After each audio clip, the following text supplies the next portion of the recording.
जय हिंद साथियों, आज हम लोग एक नया सब्जेक्ट स्टार्ट कर रहे हैं। देखो, ये साल का अंतिम दिन है और आज एक मैं सोचा कि चलो ये साल 2024 का अंतिम दिन है, तो जाते जाते कुछ नया चीज स्टार्ट करते, कुछ खास मीठा करते। तो एक नया सब्जेक्ट में स्टार्ट करो, इंडियन हिस्ट्री।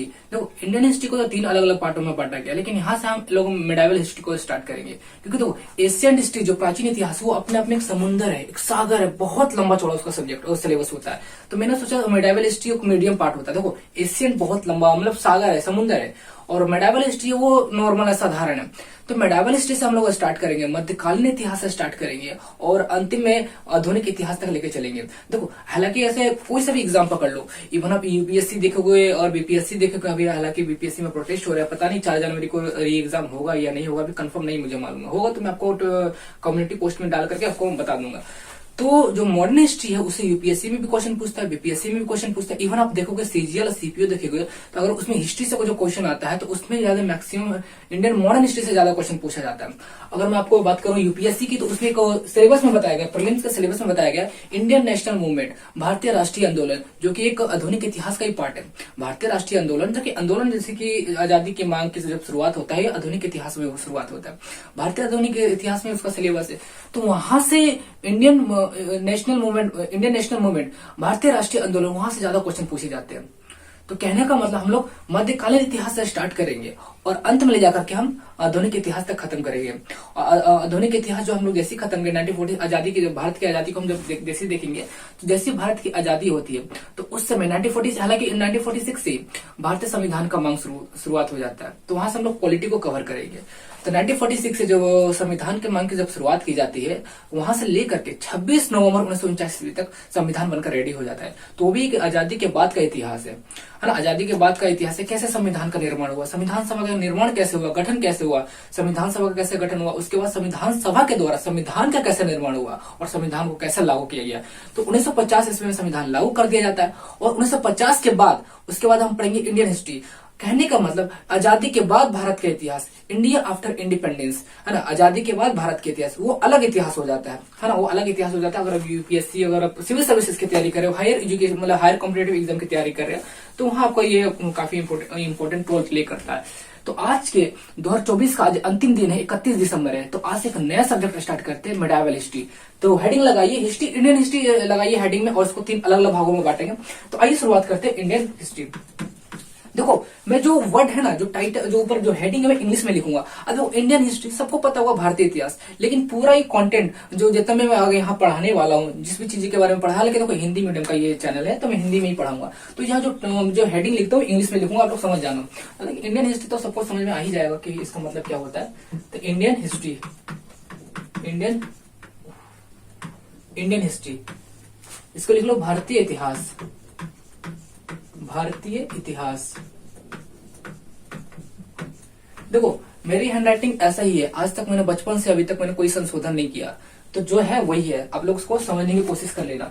तो हम लोगों पढ़ने वाले भारतीय इतिहास, देखो इसको 3 अलग अलग भागों में बांटा गया।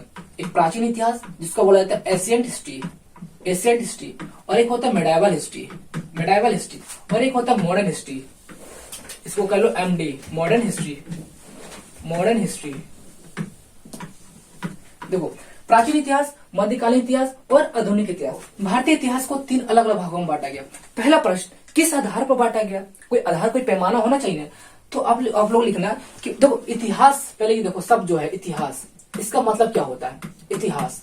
तो इसका संधि विच्छेद पढ़ो, आप लोग बचपन में पढ़ोगे ना संधि विच्छेद। तो संधि विच्छेद में क्या होता है, 2 अलग अलग शब्द 20 से मतलब काटा जाता है, तलवार से 20 में काटा जाता है। तो संधि विच्छेद किसे कहते हैं, वो हिंदी टीचर पढ़ाएंगे, हिंदी व्याकरण का टीचर पढ़ाएंगे। लेकिन जो इतिहास से इतिहास का अगर संधि विच्छेद करेंगे तो इति जोड़ हास, हास का मतलब होता है कहानी। कहानी क्या होता है, कहानी, हिस्ट्री,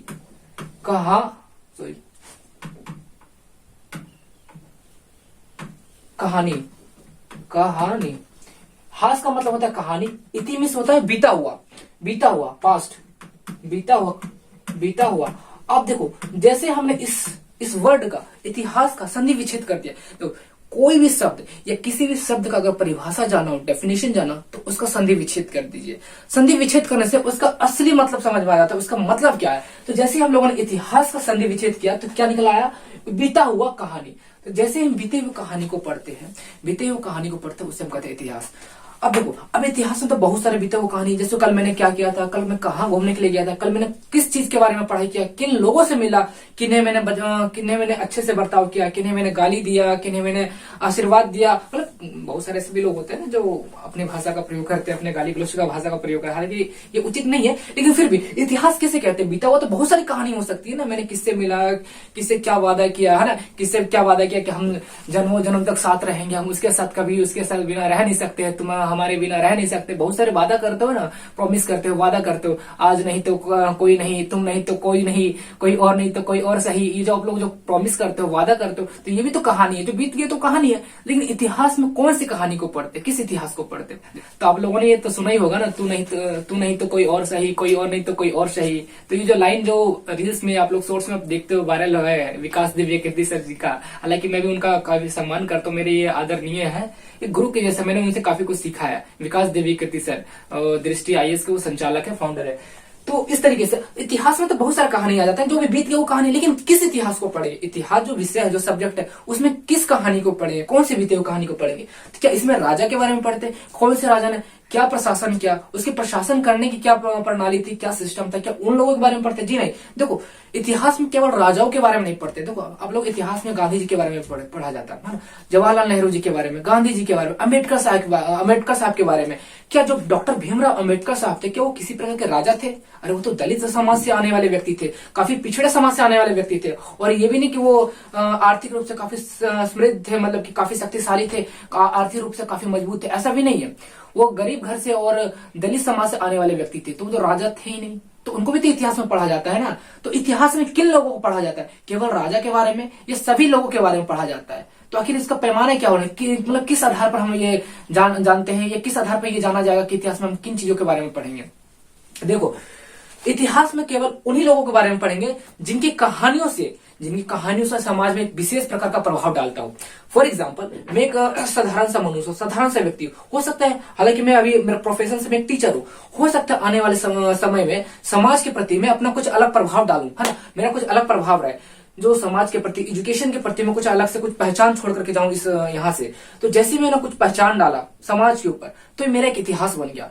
तो इतिहास में उन्हीं लोगों को पढ़ा जाता है जिन व्यक्तियों के या जिनके व्यक्तित्व समाज पर प्रभाव डालता हो, जिनका समाज पर विशेष प्रभाव डालता हो। आखिर उन्होंने समाज के प्रति, जनता के प्रति, लोगों के प्रति उनको कोई प्रभाव डाला, उनसे कुछ सीखने को मिला और इस समाज का विकास हो सका। अब समाज का विकास दो तीन रूप से हो सकता है राजनीतिक विकास हो, है ना, जैसे कि आप लोग पढ़ोगे गांधी जी के बारे में पढ़ोगे तो उन्होंने राजनीतिक में भी योगदान दिया, है ना, राजनीतिक में भी योगदान दिया। और हाल ही में देखो डॉक्टर मनमोहन सिंह का उनका निधन हो गया, उनका भी योगदान रहा है, उनका किस चीज में योगदान रहा है, आर्थिक उनका योगदान रहा है। याद करो 1991 इसमें याद करो, जिस समय भारत कंगाली स्तर पर छा गया था, मतलब कंगाली स्थिति पर आ गया था, जो विदेशी मुद्रा भंडार है महज 15 दिनों, केवल 2 सप्ताह के लिए हमारे पास विदेशी मुद्रा भंडार बचा था। लेकिन उस स्थिति में उन्होंने एलपीजी रिफॉर्म किया, एलपीजी का सुधार किया, तब जाकर के आर्थिक विकास हुआ। तब से लेकर के 1991 से 1991 ईस्वी से लेकर के आज 2024 और 2025 ईस्वी तक आज तक भारत में से कोई कंगाली स्थिति नहीं आई, कोई आर्थिक समस्या नहीं आई। तो उन्होंने जो डॉक्टर मनमोहन सिंह को जो इतिहास में पढ़ा जाता है, उनको किस परिवेश से, किस दृष्टिकोण से पढ़ा जाता है और उनको समाज में उस एक अलग प्रकार से उन्होंने पहचान डाला। समाज में किस रूप से? आर्थिक रूप से। उन्होंने समाज को डोनेट किया, आर्थिक रूप से उन्होंने मदद किया, एक छवि प्रदान किया डॉक्टर मनमोहन सिंह जी ने। तो उनको इतिहास में जाना जाएगा केवल, हालांकि बहुत सारे उनका और भी हो सकता है। मैं इतिहास में तो आपको देखो संक्षिप्त में वर्णन दे रहा हूँ, शॉर्ट तरीके से मैं वर्णन दे रहा हूँ, समझाने की कोशिश कर रहा हूँ कि इतिहास में बीता हुआ कहानी आखिर वो कौन सा कहानी हो सकता है जिसे हम इतिहास में पढ़ेंगे। तो जिनका समाज में कुछ अलग विशेष प्रभाव डाला हो, उनका एक विशेष प्रभाव समाज में पड़ा हो और समाज का विकास हुआ। तो समाज का विकास 2-3 प्रकार से हो सकते हैं। राजनीतिक विकास हो सकता है, सामाजिक जो मानव का कल्याण का विकास किया हो, या फिर तो उसने आर्थिक विकास किया हो। तो डॉक्टर मनमोहन सिंह जी ने किस तरीके से विकास किया? सामाजिक विकास किया, लेकिन किस तरीके से विकास किया? उन्होंने आर्थिक विकास किया, इसलिए उनको भी इतिहास के पन्नों में पढ़ा जाएगा। 26 दिसंबर को उनका निधन हो गया था, है ना। तो आई बात समझे, तो इतिहास में केवल राजा के बारे में पढ़ा जाता है क्योंकि उन्होंने राजनीतिक प्रणाली में, हो सकता है उनको कुछ एडमिनिस्ट्रेशन सिस्टम में, उन्हें प्रशासन व्यवस्था में उन्होंने कुछ अच्छा योगदान दिया, समाज में कुछ अच्छा योगदान दिया, प्रशासन व्यवस्था में कुछ अच्छा योगदान दिया, इसलिए राजाओं को भी पढ़ा जा सकता है। लेकिन केवल इतिहास में राजा को पढ़ा जाता है ये कहना उचित नहीं होगा, क्योंकि मनमोहन सिंह जी और डॉक्टर राजेंद्र प्रसाद जी और इसके अलावा डॉक्टर भीमराव अम्बेडकर साहब, ये लोग तो राजा थे ही नहीं। तो जब राजा नहीं थे तो इतिहास में कैसे पढ़ा जाता है? तो इतिहास का डेफिनेशन ये होता है कि बीते हुए कहानी को पढ़ा जाता है, लेकिन कौन सी बीते हुए कहानी? जिस कहानी से समाज में विशेष प्रभाव डालता हो, समाज का विकास करता हो, सामाजिक कल्याण का विकास करता हो। उसमें 2-3 प्रकार हो सकते हैं, राजनीतिक विकास, आर्थिक विकास, मानव कल्याण का विकास। ये तमाम प्रकार का अगर विशेष प्रभाव डालता हो समाज में, तो उन व्यक्तियों के छवि के बारे में इतिहास में पढ़ा जाता है। आई बात समझ में? इतिहास का क्या वर्णन है कि इतिहास जो बीता हुआ कहानी, किन कहानियों को पढ़ा जाता है। यहां तक समझ में आ गया ना इतिहास क्या चीज है।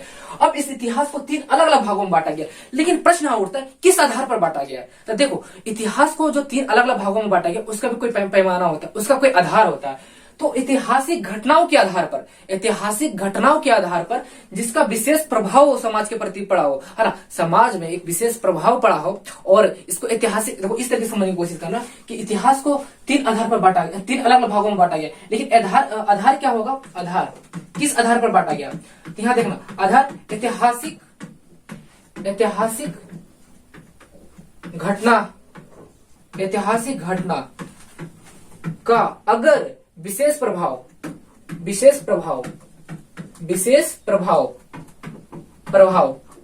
समाज के प्रति, समाज कल्याण, विशेष प्रभाव समाज कल्याण लिख लो यहां पर, समाज कल्याण। देखो, इतिहास को 3 अलग अलग भागों में बांटा गया, प्राचीन इतिहास, मध्यकालीन इतिहास, और मुख्य रूप से कितने लोग कहते हैं आद्य इतिहास और प्राग इतिहास। वो प्राचीन इतिहास का बात है। जब मैं प्राचीन इतिहास पढ़ाऊंगा तो मैं इसको गहराई से मैं पढ़ाऊंगा, लेकिन अभी बात करें भारतीय इतिहास। जो इतिहास से भारतीय इतिहास को 3 अलग अलग भागों में बांटा गया, प्राचीन, मध्यकालीन और आधुनिक। लेकिन आधार क्या होगा? हम तो ये भी तो कह सकते हैं ना, जैसे ये फलाना है, ये फलाना है, ये फलाना इंसान कह रहा है कि मैं सर 10 भागों में बांटूंगा, ये कह रहा है नहीं मैं 20 भागों में बांटूंगा। कोई इंसान आता नहीं मैं 100 भागों में बांटूंगा। हर एक राजाओं को, हर एक व्यक्तियों का अगर मैं इतिहास पढ़ता हूं तो हर एक भागों में बांटूंगा, तो भाई उसे तो लाखों इतिहास हो जाएगा। इतिहास को तो हजारों प्रकार के, हजारों भागों में बांटा गया, हजारों भागों में बांटा गया। लेकिन यहाँ पर प्रश्न उठता है किस आधार पर आपने कह दिया सर कि 3 अलग अलग भागों में बांटा गया? तो देखो, वो आधार होगा ऐतिहासिक घटना। इतिहास का तो मतलब होता है ना बीता हुआ कहानी, मतलब इतिहास का घटना। तो ऐतिहासिक घटना के आधार पर, लेकिन जिसका विशेष प्रभाव पड़ा हो समाज कल्याण के लिए, और समाज कल्याण में राजनीतिक विकास भी आ गया, सामाजिक विकास भी आ गया और आर्थिक विकास भी आ गया। तो अगर इन सब चीजों पर अगर प्रभाव डालता है, तो इस आधार पर हम कह सकते हैं कि इन चीजों पर इतिहास का बंटवारा, वर्गीकरण किया जा सकता है। तो जब हम प्राचीन इतिहास में देखते हैं तो प्राचीन इतिहास में क्या पढ़ने को मिलता है? तो देखो, प्राचीन इतिहास में हड़प्पा सभ्यता के बारे में पढ़ेंगे, है ना, इंडियन वैली सिविलाइजेशन के बारे में पढ़ेंगे, इंडियन सिविलाइजेशन के बारे में पढ़ेंगे, तो हड़प्पा सभ्यता के बारे में पढ़ेंगे, मोहनजोदड़ो के बारे में पढ़ेंगे। इसके अलावा इसके अलावा बहुत सारे गुप्त काल के बारे में पढ़ेंगे, और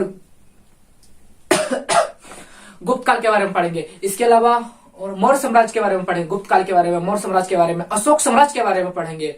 ये तमाम चीजों के बारे में, टाइम पीरियड के। और इसके अलावा ये हर्षवर्धन काल, इसमें हर्षवर्धन काल के भी बारे में इसमें पढ़ेंगे। तो तमाम, देखो, गुप्त काल हो गया, हर्षवर्धन काल हो गया, मौर्य साम्राज्य हो गया, अशोक साम्राज्य हो गया। इसके अलावा मैंने तो आपको बताया ना, हड़प्पा सभ्यता के बारे में पढ़ेंगे, मोहनजोदड़ो के बारे में पढ़ेंगे। तो ये तमाम प्रकार जो चैप्टर है प्राचीन इतिहास में पढ़ेंगे। तो मैं इंट्रोडक्शन दे रहा हूँ कि किस इतिहास में क्या क्या चीज पढ़ना है। तो इसमें मोहनजोदड़ो के बारे में, हड़प्पा सभ्यता के बारे में, गुप्त काल के बारे में, हर्षवर्धन के काल के बारे में पढ़ेंगे, मौर्य साम्राज्य, अशोक साम्राज्य, तमाम प्रकार के जो अध्याय, जो चैप्टर है प्राचीन इतिहास में पढ़ेंगे। अब आता है मध्यकालीन इतिहास, जहां से आज मैं स्टार्ट करने वाला हूं। मध्यकालीन इतिहास में क्या पढ़ेंगे? देखो, इसमें पहला चैप्टर है अरबों का आक्रमण, भारत में इस्लामों का आक्रमण, भारत में इस्लामों का आक्रमण।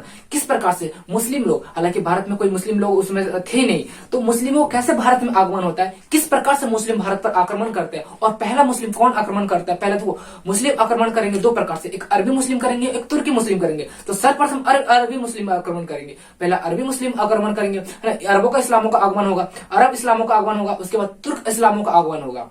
तो पहले अरबी मुसलमान अटैक करेंगे, तो पहला हो जाएगा मोहम्मद बिन कासिम। याद रखना, मोहम्मद बिन कासिम के, अभी इंट्रोडक्शन दे रहा हूं मैं, आगे बताऊंगा।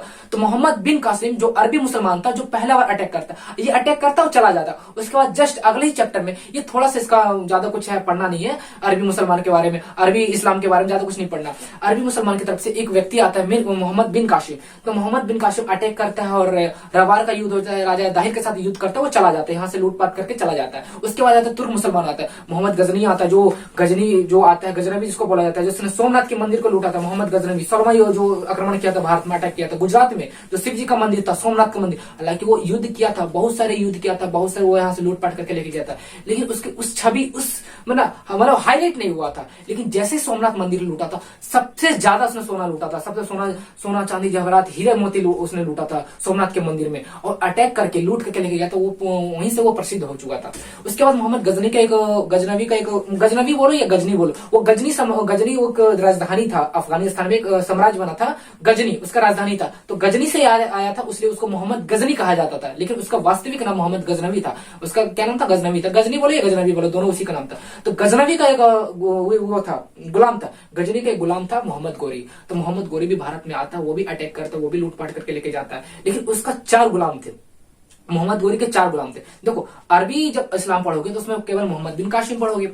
अरबी मुसलमान आता है, इस्लाम आता है, और मोहम्मद अरबी मुसलमान की तरफ से मोहम्मद बिन कासिम आता है, आकर के लूट के चला जाता है। फिर तुर्क आता है, तुर्क इस्लाम आता है, तुर्क मुस्लिम लोग आते हैं। तो तुर्की मुसलमान आते हैं, तो उसमें पहला आता है कौन? मोहम्मद गजनी। वो भी आता है, लूटपाट करके लेकर चला जाता है। फिर उसी का गुलाम आता है मोहम्मद गोरी। मोहम्मद गोरी भी आता है, लूटपाट करके चला जाता है। देखो, दो, एक हो गया अरबी मुसलमान मोहम्मद बिन कासिम, उसके बाद तुर्क आता है, तुर्क मुसलमान आता है, उसमें 2 आते हैं, 2 लोग आते हैं, मोहम्मद गजनवी जो सोमनाथ के मंदिर लूटा था, जो फेमस हुआ था, उसके बाद मोहम्मद गोरी। मोहम्मद गोरी का 2 चीज याद रखना। तराइन का प्रथम युद्ध 1191 ईस्वी में जो पृथ्वीराज चौहान के साथ युद्ध हुआ था, उसमें पृथ्वीराज चौहान जीत जाते। फिर द्वितीय युद्ध अगले साल हुआ था 1192 ईस्वी में, द्वितीय युद्ध में उन्हीं के साथ हुआ था, पृथ्वीराज चौहान के साथ। तो ये उत्तरी मैं भारत की बात बता रहा हूँ। तो पृथ्वीराज चौहान के साथ जो द्वितीय युद्ध हुआ था, तो पृथ्वीराज चौहान हार जाता है, उनको मारा जाता है, वो मतलब युद्ध में मारे जाते हैं। उसके बाद तृतीय युद्ध होता है चंदावार की युद्ध, जो राजा जयचंद के साथ होता है, जो कि पृथ्वीराज चौहान के वो ससुर थे राजा जयचंद। तो राजा जयचंद के साथ युद्ध होता है, तो वो भी 1194 ईस्वी में वो भी युद्ध में हारे जाते हैं। तो इस प्रकार से मोहम्मद गोरी 3 युद्ध जीत जाता है। और तृतीय युद्ध तराइन का युद्ध होता है, वो आधुनिक, वो मैं पढ़ाऊंगा, इल्तुतमिश के बारे में पढ़ाऊंगा। जब इल्तुतमिश पढ़ाऊंगा, आगे पढ़ाऊंगा, तो मैं बताऊंगा तृतीय युद्ध हुआ था, वो उतना कोई खास इंपोर्टेंट नहीं है। लेकिन 2 युद्ध हुआ था मोहम्मद गोरी, जो एक पृथ्वीराज चौहान जो जीत जाते हैं, दूसरा जो पृथ्वीराज चौहान जो 1192 ईस्वी में होता है, वो हार जाते हैं। फिर तृतीय चंदावार की युद्ध होता है राजा जयचंद के साथ। मैं अभी इंट्रोडक्शन दे रहा हूँ कि किसमें क्या पढ़ाना है, मैं आगे पूरा डिटेल्स में पढ़ाऊंगा आपको। तो इस प्रकार से मोहम्मद गोरी 2 युद्ध 3 युद्ध करके लड़ाई करके चला जाता है। 1206 ईस्वी में, डेट याद रखना, 1206 ईस्वी में मोहम्मद गोरी की मृत्यु हो जाता है। उसके 4 गुलाम होते हैं, कुतुबुद्दीन ऐबक, बख्तियार खिलजी, यल्दोज, कुवाचा। देखो, यल्दोज को तो मिल जाता है कुवाचा, यल्दोज और कुवाचा। तो देखो, कुवाचा चल जाता है उसको लाहौर वाला, सिंध जो अभी वर्तमान समय में है, पाकिस्तान में जो सिंध है, पाकिस्तान में सिंध और लाहौर है। तो कुवाचा को सिंध वाला भूमि मिल जाता है ना, उसको क्षेत्रफल मिल जाता है। और यल्दोज को मिल जाता है वो गजनी वाला, जो अफगानिस्तान वाला, अफगानिस्तान उस समय जो साम्राज्य बना था ना, तो उसका जो राजधानी रखा गया था गजनी। तो यल्दोज देखो, मोहम्मद गोरी का 4 गुलाम था, कुतुबुद्दीन ऐबक और बख्तियार खिलजी, यल्दोज और कुवाचा। तो ये 4 गुलाम था। तो मोहम्मद गोरी तो मर गया था 1206 ईस्वी में। अब इन 4 गुलाम को क्षेत्रफल का बंटवारा करना था। तो किनको क्या क्या मिला? तो कुवाचा जो था उसको सिंध और लाहौर में लिया। कहाँ मिला था वो? देखो, सिंध और लाहौर वर्तमान समय पाकिस्तान में, लाहौर जो बोला लाहौर, लाहौर और सिंध कहाँ है? वो लाहौर और सिंध अभी वर्तमान समय, उस समय तो अखंड भारत था, भारत का हिस्सा था ना। तो वर्तमान समय में लाहौर और सिंध कहाँ? पाकिस्तान में।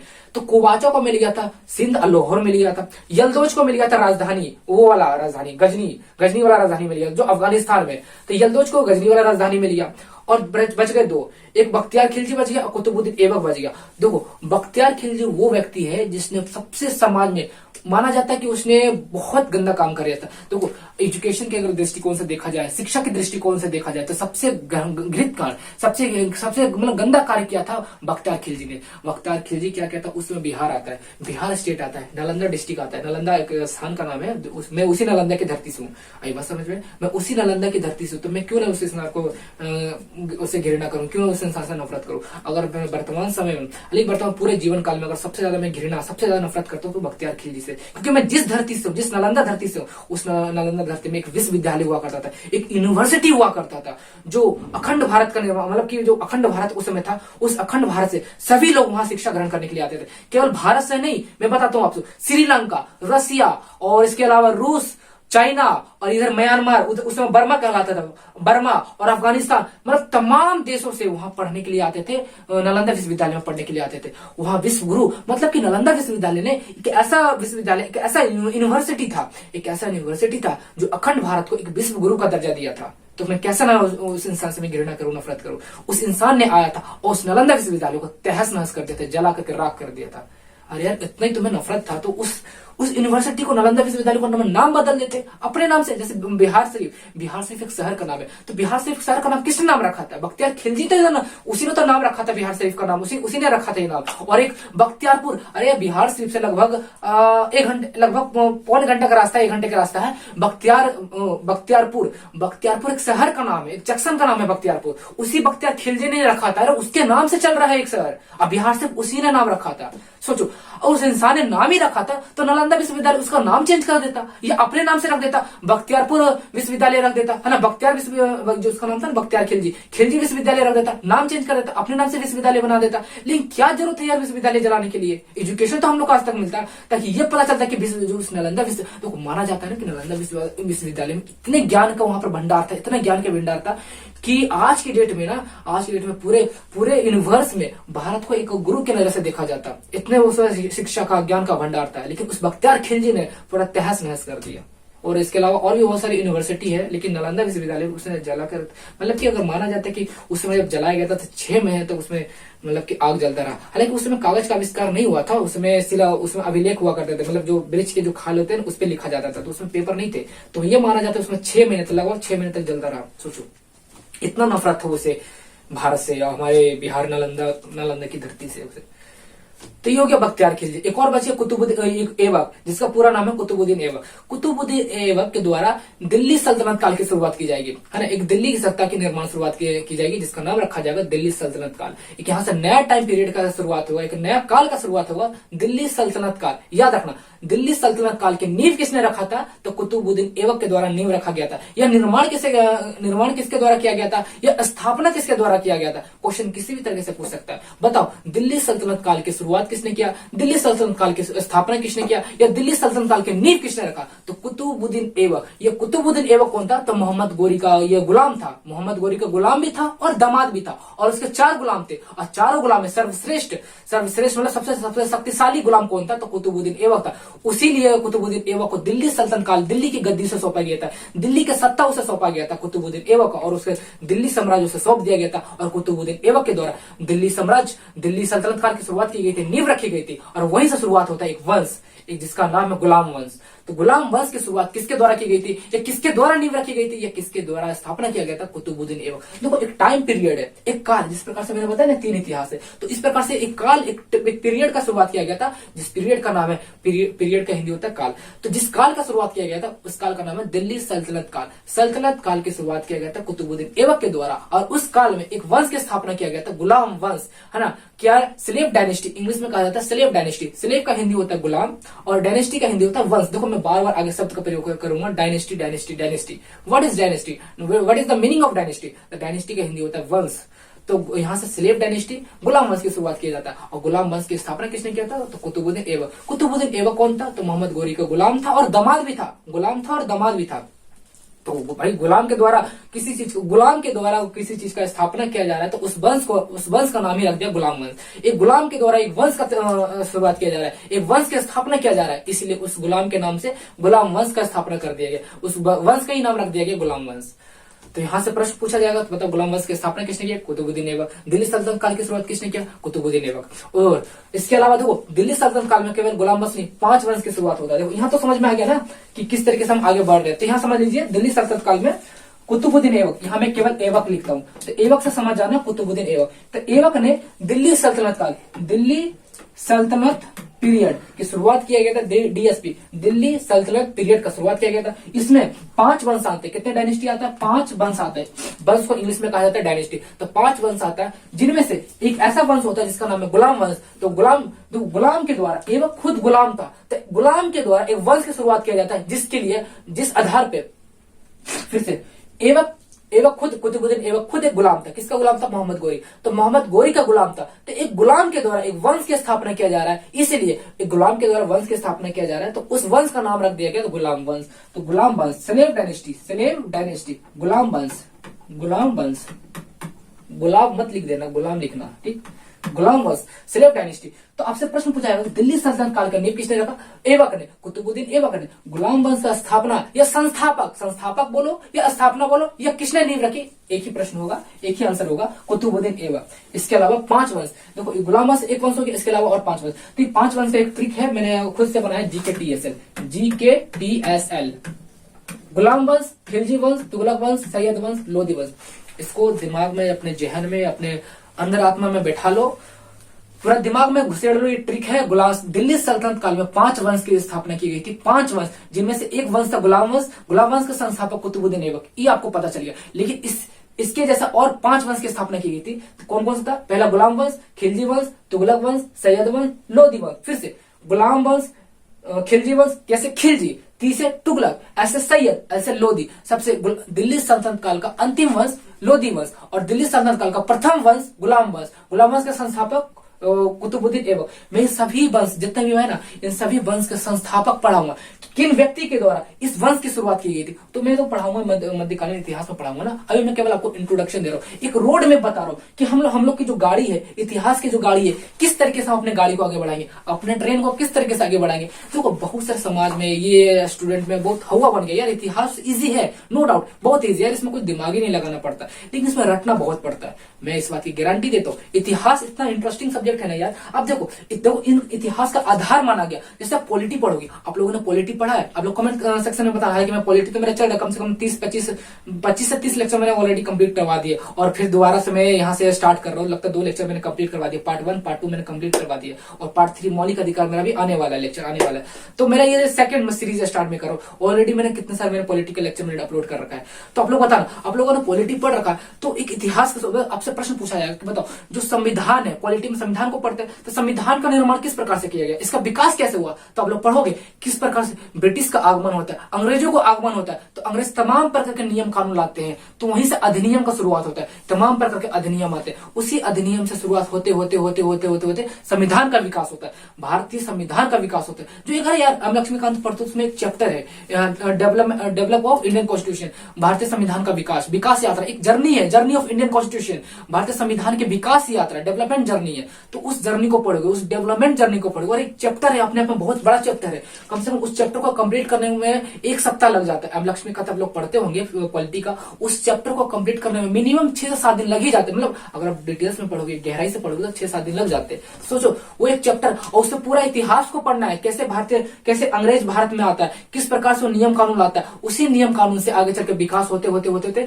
भारतीय संविधान का जन्म होता है। संविधान का जन्म होता है, एक संविधान का स्ट्रक्चर तैयार होता है, तब जाकर भारतीय संविधान सभा का निर्माण होता है, और संविधान सभा के द्वारा संविधान का निर्माण किया जाता है। तो उसमें भी इतिहास छिपा हुआ है यार। जैसे मैंने आपके डॉक्टर मनमोहन सिंह जी का भी मैंने एग्जांपल दिया था कि 1991 में क्या हुआ था। मतलब भारत की स्थिति इस तरीके से हो गई थी ना, जो विदेशी मुद्रा भंडार है, फॉरेन जो करेंसी का जो भंडार है, वो शून्य हो चुका था। हमारे पास शून्य नहीं हुआ था, कम से कम 15 दिन को, मतलब मिनिमम 15 दिन के लिए हमारे पास वो भंडार बचा था। जो फॉरेन करेंसी है, जो विदेशी मुद्रा भंडार है, वो केवल 15 दिनों के लिए बचा था। तो वो क्या है, अपने अपने हिस्ट्री है ना भाई, वो तो हिस्ट्री है, तो इतिहास में ही पढ़ा जाएगा।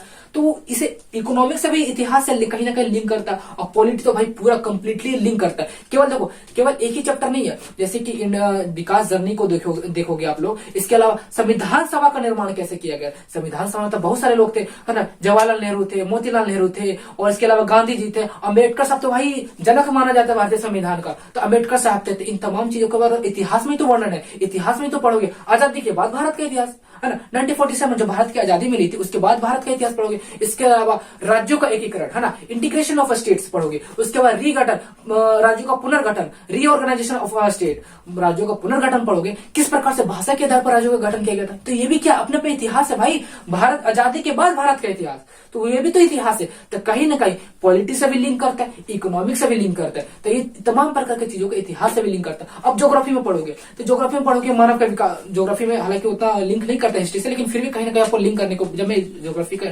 इंट्रोडक्शन क्लास लेकर के आऊंगा तो मैं आपको बताऊंगा तो किस प्रकार से हिस्ट्री से लिंक करता है। तो समझ लीजिए हिस्ट्री जो है ना आधार है सब। अगर इतिहास आपका अगर मजबूत नहीं है तो कोई भी सब्जेक्ट आपका मजबूत नहीं हो सकता। आप पॉलिटी में बादशाह बनना चाहते हो, मतलब कि अगर एक्सपर्ट बनना चाहते हो पॉलिटी में, इवन आप हिस्ट्री, इसके अलावा ज्योग्राफी या इकोनॉमिक्स, इन तमाम चीजों में अगर एक्सपर्ट बनना चाहते हो ना, मजबूत बनाना चाहते हो, तो इतिहास आपका आधार है। अगर इतिहास में अगर आपको समझ नहीं है ना तो आपको कैसे बोलोगे यार मैं पॉलिटी में एक्सपर्ट हूँ, किस प्रकार से बोलोगे? आपसे प्रश्न पूछा जाएगा, बताओ भारतीय संविधान का विकास कैसे हुआ, कहां से विकास की यात्रा शुरुआत हुआ? आज जो वर्तमान समय जो राष्ट्रपति का जो पद देख रहे हो ना, राष्ट्रपति का पद किस अनुच्छेद में वर्णन है? अनुच्छेद 52 में आर्टिकल 52 में ये वर्णन है कि राष्ट्रपति का एक पद होगा, एक ही पद होगा।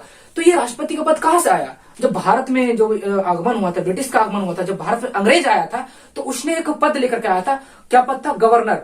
तो गवर्नर का पद था। तो आगे चल करके जब रेगुलेटिंग एक्ट आया तो उस रेगुलेटिंग एक्ट में बताया गया गवर्नर नहीं होगा, वो गवर्नर जनरल होगा। गवर्नर जनरल आगे विकास करते करते करते करते वो भारत का गवर्नर जनरल बन गया। वो पहले बंगाल का गवर्नर जनरल था, फिर आगे जाकर पूरा कंप्लीट भारत का गवर्नर जनरल बन गया।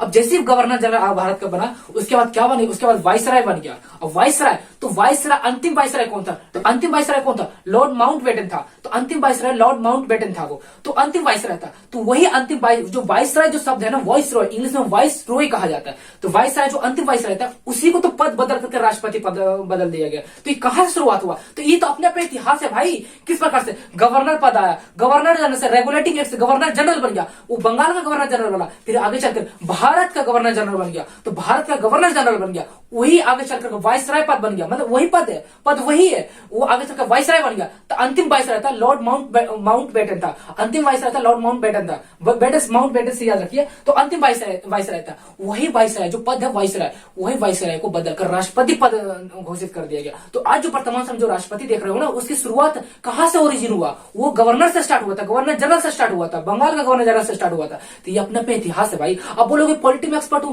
कैसे बोल सकते हो पॉलिटी में एक्सपर्ट हूं? बिना इतिहास के आप कैसे बोल सकते हो मैं पॉलिटी में एक्सपर्ट हूं? इवन आप इकोनॉमिक्स देखोगे, इकोनॉमिक्स में बहुत सारे ऐसे चैप्टर मिलेंगे जो इतिहास से डायरेक्ट और इनडायरेक्ट, मैं ये नहीं कह रहा प्रत्यक्ष रूप से, आप प्रत्यक्ष रूप से लिंक करेगा तो कैसे बोलोगे इकोनॉमिक्स, पॉलिटी, ज्योग्राफी में कैसे एक्सपर्ट बनोगे? तो इतिहास उसका आधार है। इवन याद करो, हालांकि मैं अपना अतीत याद करता हूँ, अपना जो इतिहास जब मैं अगर याद करता हूँ, अपना मैं इतिहास याद करता हूँ, जब मैं अपना स्कूल टाइम में था, 7th 8th क्लास में था, तो मुझे सबसे ज्यादा नफरत है इसी सब्जेक्ट से, इतिहास से। इसी इतिहास से मुझे सबसे ज्यादा नफरत था। नफरत कह लो या फिर तो समझ लो मैं इतिहास पढ़ना ही नहीं चाहता यार। हालांकि मुझे समझ में आ जाता था लेकिन अगले दिन में भूल जाता था। ये कहानी है ना, एक स्टूडेंट के बीच में एक हवा बन गया, एक अफवाह फैल गया कि दिन पढ़ो तो रात सफा। ये सबसे ज्यादा बेवफा सब्जेक्ट माना जाता है। बहुत सारे स्टूडेंट से मैं मिलता हूँ तो कहता है ना कि भैया देखो सब सब्जेक्ट मुझे बहुत अच्छा लगता है, हर एक सब्जेक्ट मुझे अच्छा लगता है, लेकिन सबसे ज्यादा अगर मुझे नफरत है तो इतिहास से, क्योंकि इतिहास सबसे बड़ा बेवफा है। क्यों बेवफा है? दिन पढ़ो तो रात सफा, रात पढ़ो तो दिन सफा। मतलब कि आज मैं पढ़ा हूं तो कल मैं भूल जाऊंगा, तो अगर मैं कल पढ़ूंगा तो परसों भूल जाऊंगा। ये कंफर्म है। ये ऐसा मेरा मानना नहीं है, ऐसा स्टूडेंट का मानना है। ये समझ लिया एक प्रकार से अफवाह फैल गया। और यकीन मानो इतिहास से बेहतरीन सब्जेक्ट कोई नहीं होगा। हालांकि मेरे भी उस समय में ना समझ था, मेरे अंदर उतना मतलब कि उतना समझदारी नहीं थी। जब मैं स्कूल टाइम में था, 7th 8th क्लास में था, तो सबसे ज्यादा मुझे मतलब प्रॉब्लम यही सब्जेक्ट में मुझे सबसे ज्यादा प्रॉब्लम डाला है कि इतिहास को कैसे समझेगा। इसमें डेट इतने सारे होते हैं ना, याद करना डेट मुझ पर छोड़ो ना यार। मैं बोल रहा हूँ कि इतिहास में रट्टा मारने नहीं दूंगा। डेट आपको एकदम दिल और दिमाग में, आपका डीएनए में घुसा दूंगा मैं आपको, इस बात की मेरी गारंटी है। इतिहास बहुत इंटरेस्टिंग सब्जेक्ट है भाई। कोई भी सब्जेक्ट में अगर एक्सपर्ट बनना चाहते हो ना, एक्सपर्ट बनना चाहते हो किसी भी सब्जेक्ट में, तो इतिहास उसका आधार है। मैंने एग्जांपल दिया ना आपको किस तरीके से संविधान का विकास हुआ। इवन मैंने आपको 1991 का जो रिफॉर्म हुआ था, एलपीजी सुधार हुआ, तो वहां भी इतिहास से लिंक करता है कहीं ना कहीं, अप्रत्यक्ष रूप से इतिहास से लिंक करता है। तो इतिहास पढ़ना बहुत जरूरी है। तो आइए अपने मुद्दे पर आते हैं। तो हम लोगों ने देखा मध्यकालीन इतिहास में ये पढ़ेंगे, दिल्ली सल्तनत काल के पढ़ेंगे। तो दिल्ली सल्तनत काल में 5 वंश आ जाता है, गुलाम वंश, खिलजी वंश, तुगलक वंश, सैयद वंश और लोधी वंश। अब लोधी वंश का अंतिम संस्थापक होता है इब्राहिम लोधी। अब इब्राहिम लोधी एक युद्ध करता जिससे बोलते हैं निर्णायक युद्ध। क्या? हालांकि हम इसे बोलते हैं समझदार, मतलब समझदार इंसान कहेगा कि वो एक प्रकार से निर्णायक युद्ध हुआ था। निर्णायक युद्ध हुआ था। उस युद्ध का क्या नाम था? प्लासी का युद्ध, पानीपत को, माफ करना, पानीपत का युद्ध। इब्राहिम लोधी अंतिम युद्ध लड़ता है, एक प्रकार से निर्णायक युद्ध होता है जिसे हम बोलते हैं पानीपत का प्रथम युद्ध। वो कब हुआ था? 1526 ईस्वी में। 1526 ईस्वी में पानीपत का पानीपत का प्रथम युद्ध हुआ था। और किसके किसके बीच में हुआ था? तो लोधी वंश। लोधी वंश का किस काल का है? तो दिल्ली सल्तनत काल का है। तो लोधी वंश अंतिम वंश है। लोधी वंश अंतिम वंश है और अंतिम वंश का अंतिम संस्थापक अर्थात लोधी वंश का अंतिम शासक कौन हो जाएगा? तो इब्राहिम लोधी। लोधी वंश का संस्थापक तो बहरहाल लोधी हो जाएगा, लेकिन पूछा जाए कि दिल्ली सल्तनत काल का अंतिम वंश हो जाएगा लोधी वंश, और लोधी वंश का अंतिम राजा, अंतिम सुल्तान या अंतिम शासक तो हो जाएगा इब्राहिम लोधी। इब्राहिम लोधी तो लड़ेगा बाबर के साथ। इब्राहिम लोधी लड़ेगा बाबर के साथ, जिसे हम बोलते हैं निर्णायक युद्ध हम बोलते हैं। और यहाँ से निर्णय लिया जाएगा कि बताओ जो दिल्ली सल्तनत काल है क्या वही काल आगे बढ़ता रहेगा या कोई दूसरा काल का शुरुआत हो जाएगा या दूसरा डायनेस्टी का शुरुआत हो जाएगा। ये प्रकार से निर्णायक युद्ध था, निर्णय लेने वाला युद्ध था। क्योंकि तो लोधी वंश है ना, उसका अंतिम राजा है इब्राहिम लोधी, अंतिम शासक है लोधी।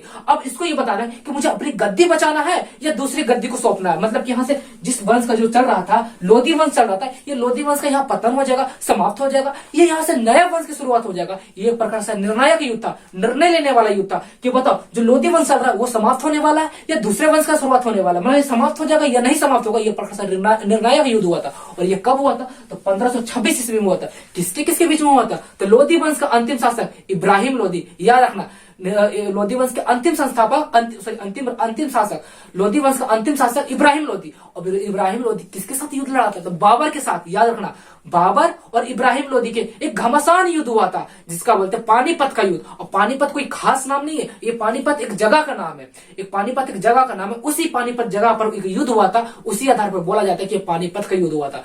पानीपत का प्रथम युद्ध 1526।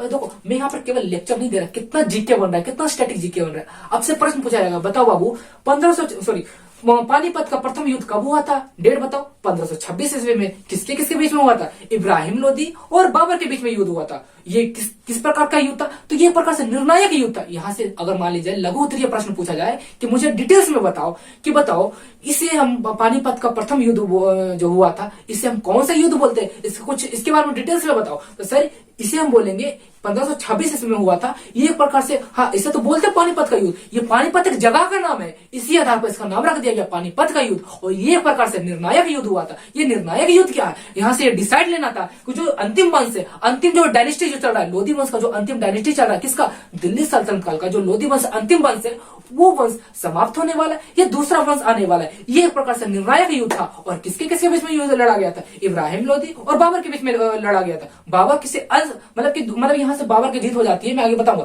तो यहाँ पर इब्राहिम लोधी और बाबर के बीच में युद्ध हुआ था। इब्राहिम लोधी कौन था? तो लोधी वंश का अंतिम राजा, अंतिम शासक था इब्राहिम लोधी। और इसके बाद निर्णय क्या होता है, क्या अंतिम रिजल्ट निकल के आता है? तो 1526 में इब्राहिम लोधी बाबर के बीच में जो युद्ध हुआ था, घमासान युद्ध हुआ था, पानीपत एक जगह का नाम है। तो इसमें इब्राहिम लोधी हार जाता है। अब भैया कोई हार जाएगा, अंतिम राजा, अंतिम शासक है, लोधी वंश का अंतिम शासक जब हार जाएगा तो यहाँ पर कोई राजा ही नहीं बचेगा। तो इस वंश का पतन हो जाता है, समाप्त हो जाता है, मतलब कि खत्म हो जाता है। तो लोधी वंश समाप्त हो जाता है, खत्म हो जाता है। कब? 1526 ईस्वी में, जब पानीपत का प्रथम युद्ध हुआ था और अंतिम शासक इब्राहिम लोधी परास्त हो जाता है, हार जाता है, पराजित हो जाता है, अर्थात लोधी वंश समाप्त हो जाता है, पतन हो जाता है। और जीत किसकी होती है? बताओ, जीत किसकी होती है? बाबर की जीत होती है। और जैसे बाबर की जीत होती है वहां से एक नया वंश की शुरुआत होता है, क्योंकि ये वंश समाप्त हो चुका है, अंतिम राजा मर चुका है, हार चुका है। तो यहाँ से नया वंश की शुरुआत होता है जिसे हम बोलते हैं मुगल डायनेस्टी, हिंदी में बोलते हैं मुगल वंश। तो 1526 ईस्वी में मुगल वंश की शुरुआत होता है। मुगल वंश। आपसे यहाँ एक और प्रश्न पूछा जाएगा कि बताओ मुगल वंश का स्थापना कब किया गया था? तो 1526 ईस्वी में। मुगल वंश का संस्थापक कौन है? बताओ, मुगल वंश का संस्थापक कौन है? मैंने ये कभी नहीं बताया अभी तक कि मुगल वंश का संस्थापक कौन है, लेकिन यहाँ से अनुमान, यहाँ से दिमाग दौड़ना शुरू हो गया कि भैया बाबर तो जीत गया, तो मुगल वंश का संस्थापक कौन बनेगा? मैंने अभी तक बताया नहीं, लेकिन आप लोगों ने दिमाग लगा लिया। मुगल वंश का संस्थापक बाबर होगा, क्योंकि उसने युद्ध जीत चुका भाई, क्योंकि लोधी वंश तो समाप्त हो चुका, पतन हो चुका। अब जीता कौन है? बाबर। मैंने ये बताया आपको कि मुगल वंश का संस्थापक बाबर होगा, लेकिन आपका दिमाग दौड़ चुका है कि मुगल वंश का संस्थापक कौन होगा, प्रथम शासक कौन होगा, प्रथम राजा कौन होगा, मुगल वंश की नींव किसके द्वारा रखी जाएगी। कितने सारे जीके यहाँ से खुल रहे हैं। देखो, इसको बोला जाता है कॉन्सेप्ट पढ़ाई। अरे यार, मैं बहुत सारे टीचर को देखता हूँ ट्रिक पढ़ा रहा है, ट्रिक मतलब ट्रिक पर रट्टा मारा रहा है यार, उसको कैसे कॉन्सेप्ट डेवलप होगा यार, उसके क्या दिमाग दौड़ पाएगा? अगर याद रखना, कंपटीशन के, ये मेरा bold statement, this is my bold statement, ये मैं प्रकार से बोल्ड स्टेटमेंट दे रहा हूँ। इतिहास को या किसी भी सब्जेक्ट को अब अगर ट्रिक से पढ़ोगे तो याद रखना, ट्रिक से पढ़ने वाले बच्चे का दिमाग डेवलप नहीं होता।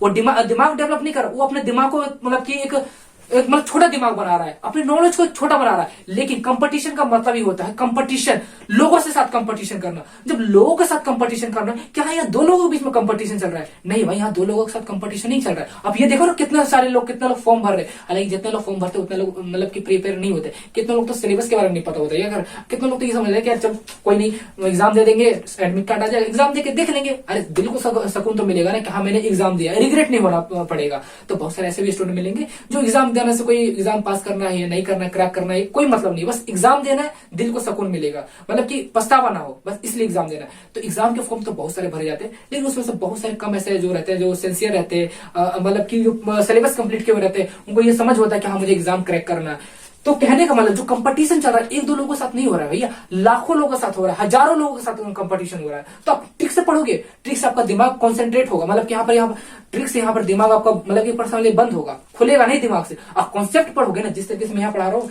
ये एक प्रकार से निमोनिक सिस्टम है जो इलाहाबाद। देखो, इस टीचिंग प्रोफेशन में आने से पहले भाई मैंने बहुत मेहनत किया था। आप लोगों ने एक जूम एप्लीकेशन का नाम सुना होगा, उसमें बहुत सारा ना ऑनलाइन मीटिंग लिया जाता है। तो जितने भी इस फील्ड के टीचिंग मतलब जितने प्रोफेसर है, दिल्ली यूनिवर्सिटी के हो गया, इलाहाबाद यूनिवर्सिटी के जितने भी प्रोफेसर लोग, सीनियर प्रोफेसर है, तो उनका एक काउंसलिंग होता है, एक टीचर का काउंसलिंग होता है। उस काउंसलिंग में मैंने अटेंड किया था। और ये कब की बात है, जब मैं कॉलेज का फर्स्ट ईयर में था, लॉकडाउन के बाद जब मैं फर्स्ट ईयर में था, तो उस समय मैं ये सब जूम अटेंड किया करता था। मतलब जो प्रोफेसर हुआ करते थे उसके कुछ चार्जेस हुआ करते थे, काउंसलिंग चार्जेस हुआ करते थे। उससे मेरे पास चार्जेस नहीं हुआ करते थे यार। तो मैं घर से जो पैसा मुझे मिलता था, उस पैसे से मैं काउंसलिंग किया करता था। मतलब कि सोचो, मैं सबसे कम, सबसे युवा व्यक्ति, सबसे युवा वहां पर लड़का हुआ करता था, सबसे कम एज का हुआ, सारे लोग वहां टीचर हुआ करते थे। तो बस ऐसे ही मैं अपना पता है कि अपना प्रोफाइल को हाइड कर करके, ताकि उन लोगों को पता नहीं चले, मैं दूसरे व्यक्ति का फोटो लगा करके मैं काउंसलिंग में अटेंड करता था, ताकि लगे ये कोई छोटा मोटा मतलब कि छोटा लड़का नहीं है, कोई बड़ा व्यक्ति है। तो उस काउंसलिंग को मैं अटेंड किया करता था। उस काउंसलिंग में क्या समझाया जाता था, उसमें बताया जाता है कि बच्चों के साथ किस तरीके से वार्तालाप करें, किस तरीके से बच्चों से मतलब बातचीत करें, कैसे बच्चों को पढ़ाए, कैसे बच्चों को सिखाए। वहां पर कुछ ट्रेनिंग नहीं दिया जाता, समझ लीजिए ट्रेनिंग ही था। तो मतलब वहां टीचर ट्रेनिंग था, अगर साफ शब्दों में बोलूं, वहां टीचर ट्रेनिंग था। बड़े बड़े जो प्रोफेसर हुए थे, जो रिटायर प्रोफेसर थे, उनके अपना वो एक्सपीरियंस बता रहे थे कि कैसे बच्चों को ट्रेनिंग देना है, कैसे बच्चों को सिखाना है, कैसे बच्चों को पढ़ाना है। तो जो बड़े बड़े यूनिवर्सिटी, इलाहाबाद यूनिवर्सिटी में, प्रयागराज, जितने भी वहां बड़े बड़े जो यूनिवर्सिटी है, दिल्ली यूनिवर्सिटी हो गया, जेएनयू हो गया, जवाहरलाल नेहरू जो यूनिवर्सिटी है, जेएनयू हो गया, एयू हो गया, ये तमाम प्रकार के जो सेंट्रल यूनिवर्सिटी है, भारत की जो टॉप 10 यूनिवर्सिटी है, वो तमाम यूनिवर्सिटी से वहां ट्रेनिंग देने के लिए आते थे। तो मैं तो ऑनलाइन, उस समय तो भाई ऑनलाइन सिस्टम आ गया था, लॉकडाउन, तो ऑनलाइन वाला जो सिस्टम है लॉकडाउन में डेवलप हुआ था, विकास हुआ था। तो लॉकडाउन खत्म होने के बाद मैं उस ट्रेनिंग को अटेंड किया करता था। उसमें यह बताया जाता था कि टीचर को कैसे बच्चे को ट्रेन करना है, किस प्रकार बच्चे को सिखाना है, समझाना है। तो वहां पर एक कॉन्सेप्ट मेथड को समझाया जाता है कि आजकल जो बच्चों को पढ़ाया जाता है ट्रिक मेथड। अब बच्चे पसंद करते हैं यार ट्रिक, जैसे जीके टीएसएल। हालांकि कहीं मैं आपको ट्रिक बताऊंगा, लेकिन जहां उचित रहेगा मैं वहीं ट्रिक बताऊंगा। लेकिन यहाँ कॉन्सेप्ट डेवलप करना चाहिए यार। कॉन्सेप्ट में क्या होता है ना, बच्चों का दिमाग खुलता है, और ट्रिक में क्या होता है, बच्चों का दिमाग बंद होता है। अगर ट्रिक डाले जीके टीएसएल, गुलाम लोधी वंश, ये हो गया ट्रिक हो गया। लेकिन ट्रिक देखो, मैं क्या बोला, जहां पर उचित होगा वहीं पर मैं ट्रिक दूंगा। लेकिन बहुत सारे बच्चे क्या बोलते हैं, ट्रिक ट्रिक ट्रिक, उनका देखो उतना तो माइंड उतना तो डेवलप है नहीं। लेकिन याद रखना, हमेशा पढ़ाई, कंपटीशन के फील्ड की पढ़ाई, इवन मेडिकल हो गया, इंजीनियरिंग हो गया, वहां ट्रिक चल सकता है, वहां उसकी मैं बात ही नहीं कर रहा। कंपटीशन की फील्ड की बात, और आप कंपटीशन की तैयारी करो, किसी भी एग्जाम, या ग्रुप डी से लेकर के यूपीएससी की तैयारी कर रहे हो, या यूजीसी नेट की तैयारी कर रहे हो, नेट जेआरएफ की तैयारी कर रहे हो, यहाँ पर ट्रिक व्रिक काम नहीं करेगा भाई, यहाँ कॉन्सेप्ट काम करेगा। कॉन्सेप्ट में क्या होता है ना कि यहाँ पर ब्रॉड माइंड हो जाता है, दिमाग खुल जाता है, मतलब सोचने समझने की क्षमता बढ़ जाती है। ये होता है कॉन्सेप्ट मेथड। आते अपने मुद्दे, हालांकि बोलने तो बोलो तो मैं क्या लंबा बोलता रहूंगा, लेकिन अपने मुद्दे की आते हैं। तो मैंने यहाँ पर क्या, कभी मैंने आपको बोला था कि बताओ मुगल वंश का संस्थापक बाबर होगा, मैंने ये बोला नहीं, लेकिन आप लोगों ने अंदाजा लगा लिया कि 1526 ईस्वी में जब बाबर जीत जाता है और लोधी वंश समाप्त हो जाता है, तो एक नया वंश की शुरुआत होगा, जिसका हम बोलते हैं मुगल डायनेस्टी, हिंदी में बोलते हैं मुगल वंश। तो मुगल वंश का संस्थापक कौन होगा, तो बाबर होगा। तो यहाँ से मुगल वंश की शुरुआत हो जाता है, मुगल वंश की नींव रख दी जाती है, और यहाँ से एक नया डायनेस्टी का शुरुआत होता है, एक नए वंश का शुरुआत होता है। कहां से, 1526 ईस्वी में, जब पानीपत का प्रथम युद्ध हुआ था 1526 ईस्वी में। हालांकि पानीपत का द्वितीय युद्ध भी हुआ था 1556 ईस्वी में। मैं आगे पढ़ाऊंगा, ये तो पूरा कॉन्सेप्ट हो जाएगा ना भाई, ये तो पूरा सिलेबस हो जाएगा। तो पानीपत का प्रथम युद्ध 1526, लेकिन पानीपत का द्वितीय युद्ध 1556 ईस्वी में, ये भी पानीपत में युद्ध हुआ था। लेकिन अभी इसको याद नहीं रखना है, 1556 वाला याद नहीं रखना, अभी बस इतना याद रखना है कि हमारे जो ट्रेंड है किस तरीके से आगे मैं बढ़ाऊंगा। देखो इतिहास, अभी मैं इतिहास शुरुआत नहीं किया, अभी मैं सिलेबस को स्टार्ट नहीं किया, ये प्रकार से मैं इंट्रोडक्शन दे रहा हूँ कि किस काल में, किस हिस्ट्री में, है ना, मेडावल हिस्ट्री में क्या पढ़ेंगे,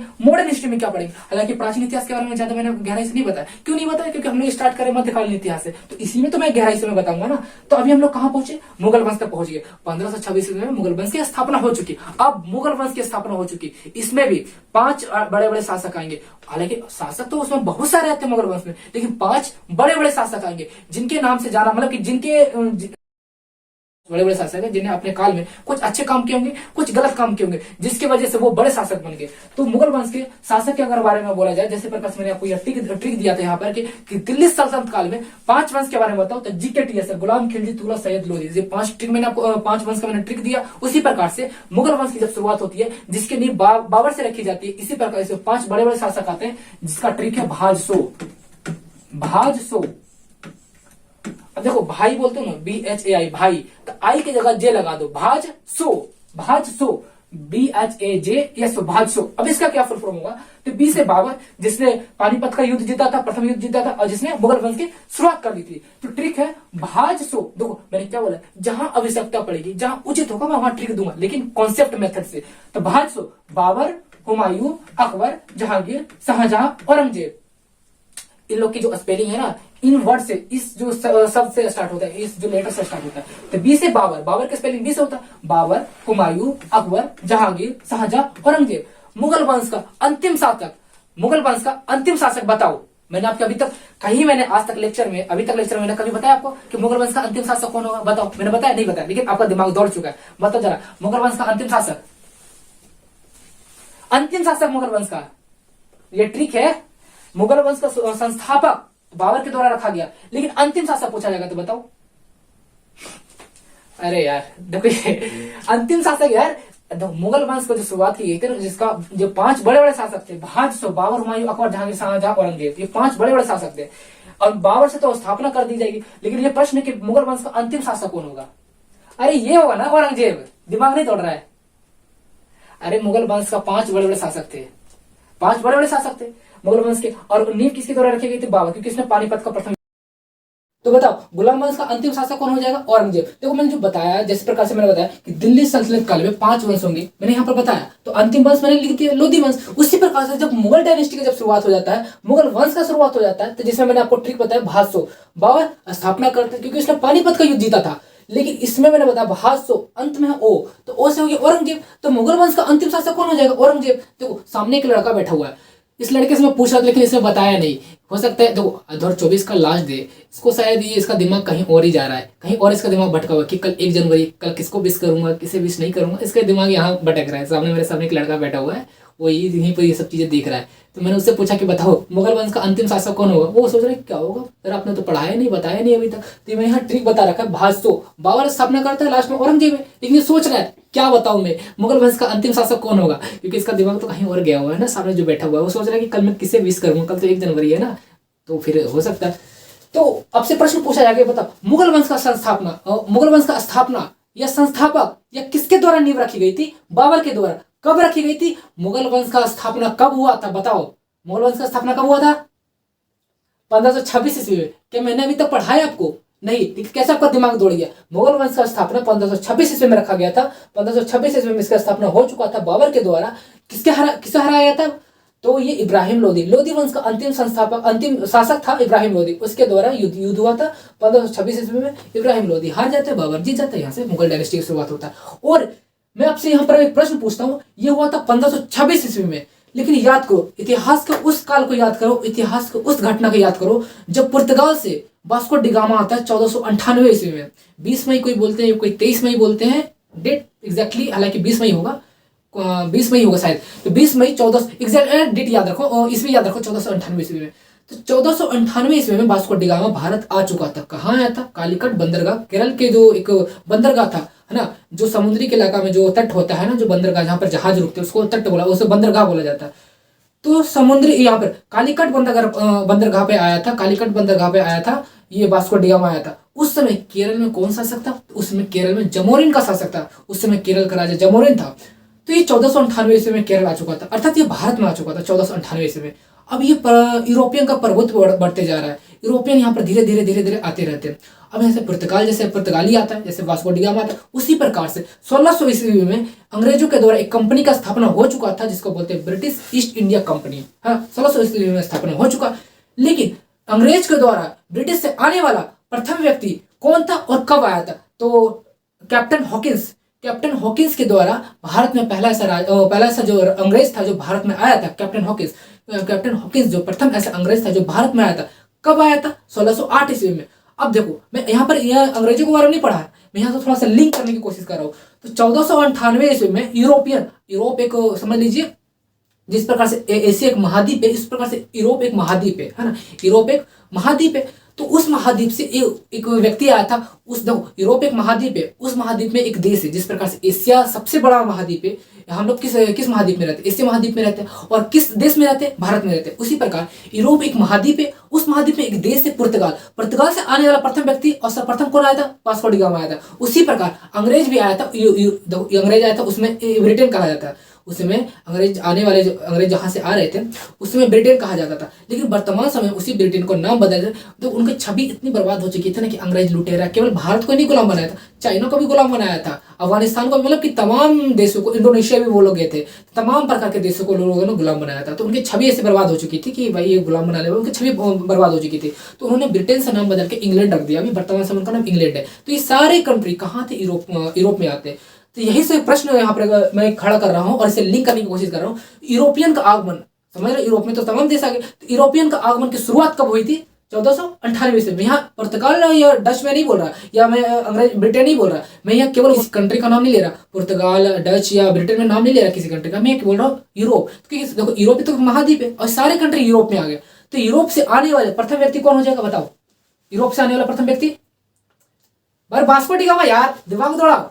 क्योंकि पुर्तगाल जो डच है ना, ये एक प्रकार से कंट्री है। पुर्तगाल हो गया, डच हो गया, ब्रिटेन हो गया, एक प्रकार से कंट्री है। ये कंट्री किस महाद्वीप में आता है? यूरोप महाद्वीप में आता है। जिस प्रकार से इंडिया हो गया, पाकिस्तान हो गया, श्रीलंका हो गया, म्यांमार हो गया और अफगानिस्तान, तमाम जो देश कंट्री है ना, ये एशिया महाद्वीप में आते हैं। और पूछा जाए, अगर मैं कहीं किसी दूसरे देश में अगर मैं घूमने जाता हूँ तो मैं बोलूँगा मैं एशिया से आया हूँ। तो एशिया से आया तो किस देश से आया हूँ? भारत से आया हूँ, मतलब भारत से गया हो। तो उसी प्रकार से पूछा जाएगा तुमसे कि बताओ कि यूरोप से भारत में आने वाला प्रथम व्यक्ति कौन हो जाएगा? वास्को डी गामा हो जाएगा, क्योंकि वही तो आया था पुर्तगाल। हालांकि वो कंट्री पुर्तगाल से आया था, लेकिन यूरोप से आने वाला प्रथम व्यक्ति वास्को डी गामा। तो 1498 ईस्वी में यूरोपियन का आगमन हो चुका था। 1498 ईस्वी में यूरोपियन का आगमन हो चुका था, लेकिन धीरे धीरे धीरे इनका प्रभुत्व बढ़ रहा था। ये बहुत सारे लोग भारत में आ रहे थे। उसी प्रकार से 1608 ईस्वी में एक अंग्रेजी व्यक्ति आता है भारत में, ब्रिटेन से आता है, जिसका नाम है कैप्टन हॉकिंस। वो पहला अंग्रेज था जो भारत में आता है 1608 ईस्वी में, और केवल बिजनेस के पर्पज से आया था। लोगों में ये फैल गया था कि बिजनेस के पर्पज से आ रहा है, लेकिन उनके मन में कुछ, मतलब जैसे यहाँ पर आए उन्होंने देखा, कल्चर देखा कि हाँ भी सभी राज्यों में एकता नहीं है, तो वो फूट डालो और शासन करो, ऐसा कुछ रणनीति उन्होंने अपनाया कि राज्यों में उसमें कटवाओ, मरवाओ, लड़ाई करवाओ, अब जब ये लोग कट मर जाएंगे, हार जाएंगे, तो हम लोग यहाँ पर शासन करेंगे। तो पहले अप्रत्यक्ष रूप से इन्होंने शासन किया। जब ये 1857 की जब क्रांति होती है, जब पूरा भारत का पूरा शासन व्यवस्था ब्रिटेन के ताज के पास चला जाता है, महारानी के पास चला जाता है, ब्रिटिश ताज के पास चला जाता है, तो डायरेक्ट प्रत्यक्ष रूप से कौन शासन करने लग जाता है भारत में? ब्रिटेन वाले, अंग्रेज लोग शासन करने लग जाते हैं। तो कहने का मतलब, यहाँ से लिंक करने की कोशिश करो, 1608 ईस्वी में अंग्रेजों का आगमन हो चुका था। लेकिन मैं बात बता रहा हूँ, यहाँ पर मैं बात कर रहा हूँ कब? 1526 ईस्वी में। तो 1526 ईस्वी में मुगल साम्राज्य का स्थापना होता है, और इसका पतन कब होता है? तो 1707 ईस्वी में मुगल डायनेस्टी, मुगल वंश समाप्त हो जाता है, खत्म हो जाता है 1707 ईस्वी में। लेकिन अंग्रेजों का आगमन कब हो गया था? 1608 ईस्वी में। क्योंकि देखो, हम लोग किसके गुलाम थे? पुर्तगाल के गुलाम थे, या डच के गुलाम थे, या फ्रांस के गुलाम थे, या अंग्रेज के गुलाम थे? ब्रिटेन वाले को हम लोग गुलाम थे, ब्रिटेन वाले को हम लोग गुलाम थे, अंग्रेजों को हम लोग गुलाम थे। तो 1608 ईस्वी में अंग्रेजों का आगमन हो चुका था। हालांकि यूरोपियन का आगमन, पुर्तगाल का आगमन तो 1498 ईस्वी में हो चुका था। लेकिन जिनका मेन जो मकसद था, जो भारत को गुलाम बनाना, जिन्होंने भारत को गुलाम बनाया, वो अंग्रेजों के द्वारा बनाया गया था। अंग्रेजों के द्वारा भारत को गुलाम बनाया गया था। तो उन्हें हम थोड़ा सा ज्यादा लिंक करने की कोशिश करेंगे मध्यकालीन इतिहास में। हालांकि अंग्रेजों के बारे में, यूरोपियन के आगमन, ये प्रथम चैप्टर, पहला चैप्टर है मॉडर्न हिस्ट्री। लेकिन मॉडर्न हिस्ट्री किस तरीके से, बहुत ऐसे कम टीचर देखो तुम्हें मिलेंगे जो 3 अलग अलग खंडों में बांटा गया इतिहास को। इन तीनों खंडों को आपस में कैसे लिंक करना है, कैसे मैच करना है। अब पढ़ रहे मॉडर्न हिस्ट्री, अब मॉडर्न हिस्ट्री में पढ़ोगे अब किस तरह बहुत सारे ऐसे वंश आएंगे, मुगल वंश। देखो, तो जैसे आपसे प्रश्न पूछा जाएगा कि बताओ, जैसे भारत में पुर्तगालियों को आगमन होता है 1498 ईस्वी में, जैसे भारत में हुआ था, आया तो दक्षिणी भारत में आया था ना, उत्तरी भारत में आया नहीं था, वो केरल में आया था, दक्षिणी भारत में आया था। आपसे ये प्रश्न पूछा जाएगा कि बताओ, जब पुर्तगालियों का आगमन हुआ था तो उस समय उत्तरी भारत में किसका शासन चल रहा था? बताओ बताओ, थोड़ा दिमाग लगाओ। जिस समय पुर्तगालियों का आगमन हुआ था, दिमाग दौड़ाओ, मैंने अभी बताया नहीं है पूरे वीडियो में। जिस समय पुर्तगालियों का आगमन हुआ था, जिस समय यूरोपियन का आगमन हुआ था, उस समय उत्तर भारत में किसका शासन चल रहा था? बताओ जरा। अरे दिमाग दौड़ाओ ना यार, मना कैसे कर रहा है? दिमाग दौड़ाओ। यूरोपियन का आगमन कब हुआ था? 1498 ईस्वी में। तो उस समय उत्तर भारत, दिल्ली सल्तनत काल, दिल्ली कहाँ है? उत्तर भारत में या दक्षिणी भारत में? उत्तर भारत में। तो दिल्ली सल्तनत काल कब से कब तक चला था? गुलाम वंश की स्थापना कब हुआ था? कुतुबुद्दीन ऐबक, अरे यार, गुलाम वंश की स्थापना कब हुआ था? गुलाम वंश का स्थापना कुतुबुद्दीन ऐबक के द्वारा किया गया था। कब किया गया था? जब ये मोहम्मद गोरी मर गया था, मतलब इसकी मृत्यु हो गई थी। मैंने पढ़ाया था स्टार्टिंग में बताया, 1206 में मोहम्मद गोरी मर गया था, उसका 4 गुलाम था। तो ऐबक को दिल्ली की गद्दी सौंपी गई थी कब? 1206 ईस्वी में। तो 1206 ईस्वी में दिल्ली सल्तनत काल की शुरुआत हुई थी, जिसमें गुलाम वंश की स्थापना किया गया था। मैं यही तो पूछ रहा हूँ, 1200 कब से कब तक चला था? तो ये लोधी वंश तक चला था। लोधी वंश कब इसकी मृत्यु कब हुई थी? कब ये हारा था? 1526 ईस्वी में। कहने का मतलब 1206 ईस्वी में दिल्ली सल्तनत काल की नींव रख दी गई थी और 1526 ईस्वी में समाप्त हो गया था। लेकिन मैंने तुमसे प्रश्न क्या पूछा? जिस समय यूरोपियन का आगमन हुआ था, अर्थात पुर्तगाल का प्रथम व्यक्ति वास्को डी गामा 1498 ईस्वी में आया था। कब आया था? 1498 ईस्वी में। कहाँ आया था? दक्षिणी भारत में आया था। लेकिन उस समय उत्तर भारत में किसका शासनकाल चल रहा था? तो उस समय उत्तर भारत में कौन था? दिल्ली शासनकाल चल रहा था। तो ये 1498 की बात है ना, तो 1526 के बीच में, मतलब पहले 1206 के बाद 1526 ईस्वी के पहले, तो 1498 तो बीचों बीच में आता है, मतलब दिल्ली शासनकाल। तो 1206 ईस्वी से लेकर 1506 ईस्वी में 1498 आता है। तो उसमें किसका शासन चल रहा था? तो 1498 ईस्वी में दिल्ली सल्तनत काल चल रहा था। उत्तर भारत में किसका शासन चल रहा था? दिल्ली सल्तनत काल। पावर कैसे होगा रे? पुर्तगालियों का आगमन हुआ था, कब हुआ था? 98 से। वो कहाँ का था? यूरोप का था। तो मैंने तुमसे प्रश्न क्या पूछा था कि जिस समय यूरोपियन का आगमन हुआ था तो उस समय उत्तर भारत में किसका शासन चल रहा था? तो यूरोपियन का आगमन कब हुआ था? 1498 ईस्वी में। कहाँ था? दक्षिण भारत में आया था। तो उस उत्तर भारत में, तो उत्तर भारत में आप दिमाग लगाओ, तो 1498 ईस्वी में किसका शासन हो सकता है? तो 1206 से लेकर 1526 ईस्वी तक दिल्ली 1526 में तो स्थापना रखा गया ना। 1498 1526 के बाद ही, ये पहले है ना? 1526 के बाद में गुलाम वंश का स्थापना किया गया ना। तो 1526 तो पहले 1498। तो 1498 ईस्वी में किसका शासनकाल चल रहा था? दिल्ली सल्तनत काल। आई बात समझ? इसको बोलते हैं कॉन्सेप्चुअल मेथड। दिमाग दौड़ाओ। मैंने अभी बताया कि जिस समय यूरोपियन का आगमन हुआ था, तो बताओ उसमें भारत, ये प्रश्न पूछा गया, इसीलिए मैं बार बार इसमें जोर दे रहा हूँ। ये प्रश्न ये शायद सिविल सर्विसेज में पूछा गया था, पीसीएस, हालांकि एग्जैक्ट मुझे याद नहीं, मतलब मुझे पता है कि ये पूछा गया था प्रश्न, और हाई कंपटीशन लेवल में पूछा गया था। तो जिस समय यूरोपियन का भारत में आगमन हुआ था, उस समय उत्तर भारत में किसका शासन चल रहा था? बताओ। दिल्ली सल्तनत काल। उस समय दिल्ली सल्तनत काल का शासन चल रहा था उत्तर भारत में। आई बात, मैंने ये कहीं नहीं मेंशन किया, लेकिन इसी बोला जाता है कॉन्सेप्चुअल मेथड। तो देखो 1608 ईस्वी में 1608 ईस्वी में अंग्रेजों का आगमन हो जाता है। तो प्रथम अंग्रेज कौन था? कैप्टन हॉकिंस के द्वारा आगमन हो जाता है। लेकिन ये बात है 1608 ईस्वी में, और मोगल वंश की स्थापना 1526 ईस्वी में हो चुका था। लेकिन इसका पतन 1507, जैसे इसका पतन हो जाता है 1707 ईस्वी में इसका पतन हो जाता है, अर्थात गुलाम वंश समाप्त हो जाता है। तो धीरे धीरे अंग्रेज प्रभुत्व होने, मैंने क्या बताया, 1857 की क्रांति में अंग्रेज यहाँ पर जो आए थे व्यापार करने के लिए, तो 1857 की क्रांति जो हुई थी, तो हम एक बार समझ लीजिए हम लोग को सफलता मिली नहीं, विफल हो गए थे। तो उसके बाद 1857 की क्रांति के बाद भारत में जो शासन व्यवस्था था वो कंप्लीटली किसके पास चला गया था? ब्रिटिश ताज के पास, महारानी के पास चला गया था। अब अंग्रेज पहले अप्रत्यक्ष रूप से शासन कर रहे थे, अब पहले अप्रत्यक्ष रूप से शासन कर रहे थे, अब 1857 की क्रांति के बाद डायरेक्ट शासन कर रहे थे, प्रत्यक्ष रूप से शासन कर रहे थे। कब? 1857 की क्रांति, जब हम लोग फेल हो गए थे, विफल हो गए थे, तो सारा शासन व्यवस्था, सारा शासन और प्रशासन, दोनों शासन और प्रशासन, दोनों व्यवस्था किसके पास चला गया था? ब्रिटिश ताज के पास। ताज सरकार को बोला जाता है, महारानी को बोला जाता है, वहां के जो राजा ना, राजा कह लो या ताज कह लो, तो वहां उस समय महारानी थी, तो महारानी के पास चला गया था 1857 की क्रांति के बाद।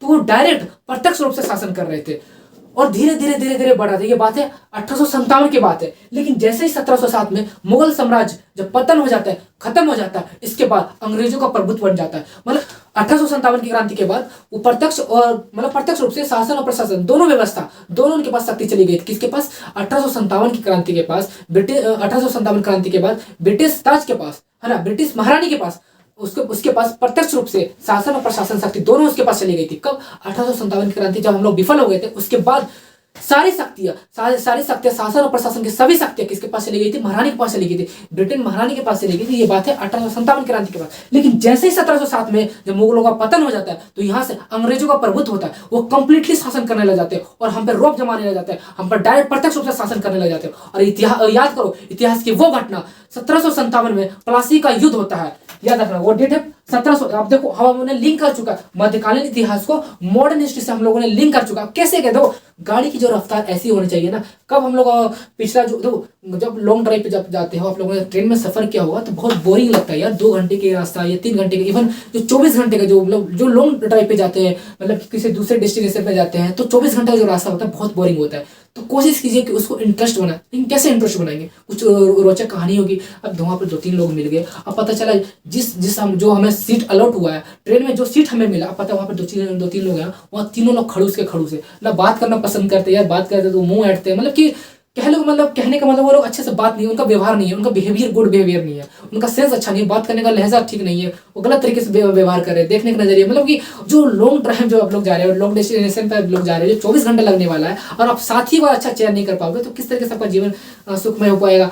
आप लोग बहुत सारे, तो कल 1 जनवरी है, 1 जनवरी है, बहुत से लोग वादा करेंगे, प्रॉमिस करेंगे, तुम नहीं तो कोई और सही, कोई और नहीं तो कोई और सही, तुम्हारे साथ रहना है, जन्मों जन्म तक साथ रहना है। अब सोचो उस सफर में, उस वादा में आप लोगों ने किसी गलत व्यक्ति के साथ अपने ये वादा कर लिया कि जिंदगी भर तुम्हारे साथ रहना है, और वो जीवन साथी अगर आपने गलत चयन कर लिया तो सोचो किस तरीके से प्रॉब्लम होने वाला है। जीवन साथी वही अच्छा जो आपको हर एक जीवन में सुख प्रदान करते रहे, मतलब कि आपका सोच बिहेवियर मैच करे, आपकी जो थिंकिंग है, जो सोच की जो प्रक्रिया है, वो सोच मिलना चाहिए, आपकी थिंकिंग मिलना चाहिए, आपकी बिहेवियर मिलना चाहिए, उस व्यक्ति का गुड बिहेवियर होना चाहिए, सोचने और समझने की क्षमता अलग होनी चाहिए, है ना। और क्या पता चला कि छोटी छोटी गलती से वो मुंह नाराज हो जाता है, मुंह फुला लेता है, तो ये बात अच्छी बात है? मतलब जरा कि रिलेशनशिप में या किसी भी दोस्त हो या रिलेशन कोई, मतलब यहाँ पर मैं किसी रिलेशन को ही नहीं मैं टारगेट कर रहा, दोस्ती भी हो या मतलब किसी प्रकार का, या फिर तो भाई बहन का रिलेशन हो गया, या फिर तो किसी प्रकार से अभी जो रिलेशन चल रहा है, अभी जो यूरोपियन जो है ना, यूरोप का जो भी कल्चर चल रहा है, गर्लफ्रेंड बॉयफ्रेंड का जो भी चल रहा है, ये सब जो सिस्टम चल रहा है, अगर आप ये जो रिलेशन बनाते हो, अगर इसमें थिंकिंग मैच नहीं करेगा, विचारधारा अगर मैच नहीं करेगा, तो कैसे बोल सकते हो कि दिस इज माई जीवन साथी, दिस इज माई, ये जो मेरा है जीवन साथी है, हमेशा मतलब जीवन भर के लिए मैं इसके साथ रहूंगा, कि ये थिंकिंग जब मैच नहीं करेगा तो क्या आप रह सकते हो? तो समझने की कोशिश कीजिए ना, इसी से लिंक करने की कोशिश कीजिए ना। मैं यहाँ जो पढ़ा रहा हूँ, हिस्ट्री पढ़ा रहा हूँ, तो कैसे इतिहास को रोचक बना सकते हो? तो कोई भी विषय पकड़ लीजिए, या कोई रिलेशन पकड़ लीजिए, या भाई बहन का रिलेशन पकड़ लो, या दोस्त का रिलेशन पकड़ लो, इवन आप मैरिज के बाद जो भी रिलेशन बनता है, हस्बैंड वाइफ का जो रिलेशन बनता है, और उस रिलेशन में अगर रोचक कहानी नहीं होगी, कोई रोचक कोई दिलचस्पी कहानी नहीं होगी, तो आप कैसे इंटरेस्ट बना सकते हो अपनी लाइफ, कैसे इंटरेस्ट बना सकते हो? उसी प्रकार किसी सब्जेक्ट को अगर इंटरेस्ट बनाना है ना, तो उसको रोचक कहानी में बदलो, उसको रोचक मतलब कि आम भाषा में बोला जाए इंटरेस्ट बनाओ यार, समझने की कोशिश करना। तो मैंने किस प्रकार से मिडावल हिस्ट्री को मॉडर्न हिस्ट्री को लिंक किया और उसको रोचक बनाया। बहुत सारे टीचर यही ऐसे पढ़ाते, मिडावल हिस्ट्री बाबू खत्म हो गया, आप देखो दूसरे सब्जेक्ट की शुरुआत करते हैं, मॉडर्न हिस्ट्री की शुरुआत करते हैं, वो लोग लिंक नहीं कर पाते। जब लिंक नहीं कर पाएगा तो फिर बताओ कैसे हिस्ट्री को रोचक कहानी बना सकता है? तो मैंने क्या किया यहाँ पर, किस प्रकार से मिडावल हिस्ट्री जब समाप्त होता है 1707 ईस्वी में, मुगल वंश जब समाप्त होता है, लेकिन याद करो मैंने क्या बताया था, 1857 की क्रांति के बाद सारा शासन व प्रशासन प्रत्यक्ष रूप से किसके पास चला जाता है? ब्रिटिश महारानी के पास, ब्रिटिश ताज के पास चला जाता है। और वो सारी शक्तियां तो चली गई, लेकिन फिर भी कहीं ना कहीं उन्हें डर लग रहा था कि जो मुगल वंश अभी चल रहा है, मुगल साम्राज्य अभी जो चल रहा है, जो मुगल सत्ता जो चल रहा है, मुगल काल जो चल रहा है, कहीं ऐसा ना हो कि हम कुछ बगावत करें हमारी हार हो जाए। तो कहीं ना कहीं वो लोग डर रहे थे, मुगल वंश से डर रहे थे, मुगल शासकों से वो लोग डर रहे थे। तो जैसे ही 1707 ईस्वी में मुगल का पतन हो जाता है, कंप्लीटली मुगलों का जब समाप्त हो जाता है, मुगल वंश समाप्त हो जाता है, तो यहाँ से अंग्रेजों का प्रभुत्व होता है। अंग्रेज यहाँ पर बहुत तेजी से विकास करते हैं। और याद करो इतिहास की वो घटना जब 1757 में प्लासी का पहला युद्ध होता है। और प्लासी का पहला युद्ध किसके साथ होता है? सिराजुद्दौला और अंग्रेजों को द्वारा एक सेनापति था, सेनापति था, उसका नाम है रॉबर्ट क्लाइव।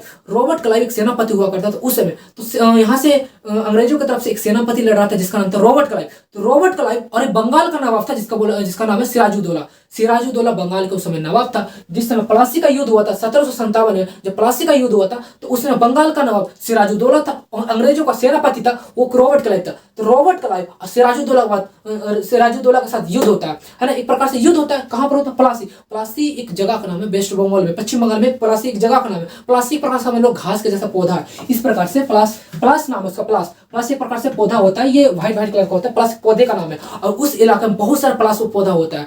तो उस स्थान का नाम रख दिया पलासी, है ना, प्लस उस स्थान का नाम रख दिया, और मतलब उसी जगह पर एक युद्ध हुआ था, पलासी का युद्ध। तो उसी स्थान पर एक युद्ध हुआ था, प्लासी का युद्ध हुआ था। तो ये प्लासी का युद्ध कहाँ हुआ था?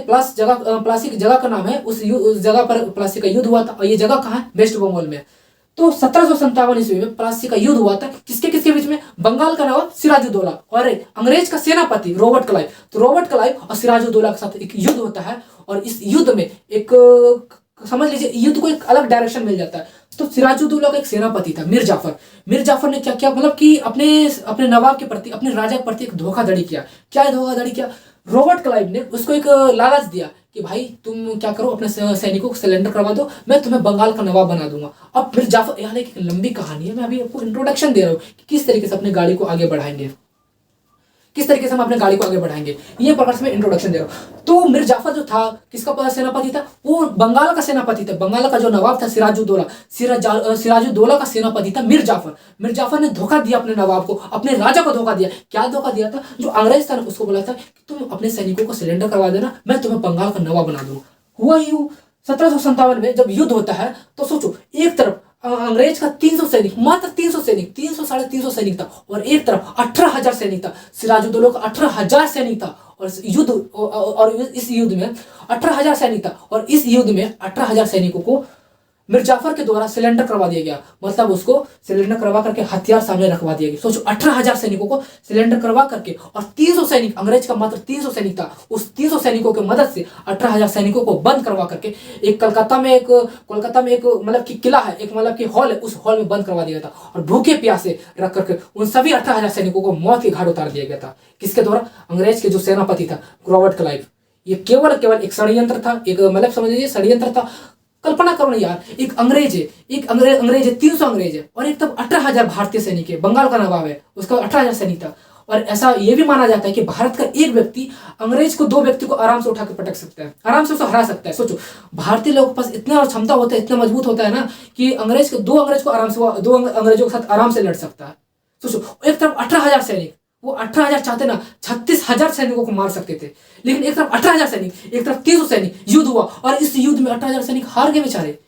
सिर्फ एक ही गलती की वजह से। वो जो मीर जाफर था ना, एक लालच था, गद्दी का लालच था, सत्ता का लालच था उसे, कि मुझे बंगाल का नवाब बनना चाहिए। और कहीं ना कहीं अंग्रेज को भी भाप गया कि जो मीर जाफर है ना, इसके मन में कुछ और ही चल रहा है, और उसे भाग करके, उसे जान करके, उसे अपने एक षड्यंत्र में रचा, एक षड्यंत्र के माध्यम से को अपने में मिला लिया। बोला कि तुम सेनापति हो, सिराजुद्दौला जो नवाब है वहां का जो राजा, उसका तुम सेनापति हो, वफादार सेनापति हो, ये मैं मानता हूँ, लेकिन ये काम करना, मैं जानता हूँ कि तुम नवाब बनना चाहते हो, लेकिन क्या करना, इस युद्ध में सारे सैनिकों को बंदी बनवाने में हमारा मदद करना, सारे सैनिकों को सिलेंडर करवा देना।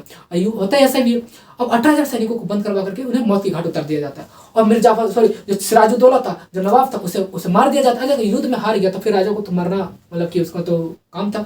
तो सिराजुद्दौला इस युद्ध में, प्लासी के युद्ध में सिराजुद्दौला मारा जाता है, और मीर जाफर को कठपुतली नवाब बनाया जाता है, पॉपेट नवाब बनाया जाता है। अब पॉपेट मतलब क्या होता है? ये कठपुतली क्या नवाब होता है?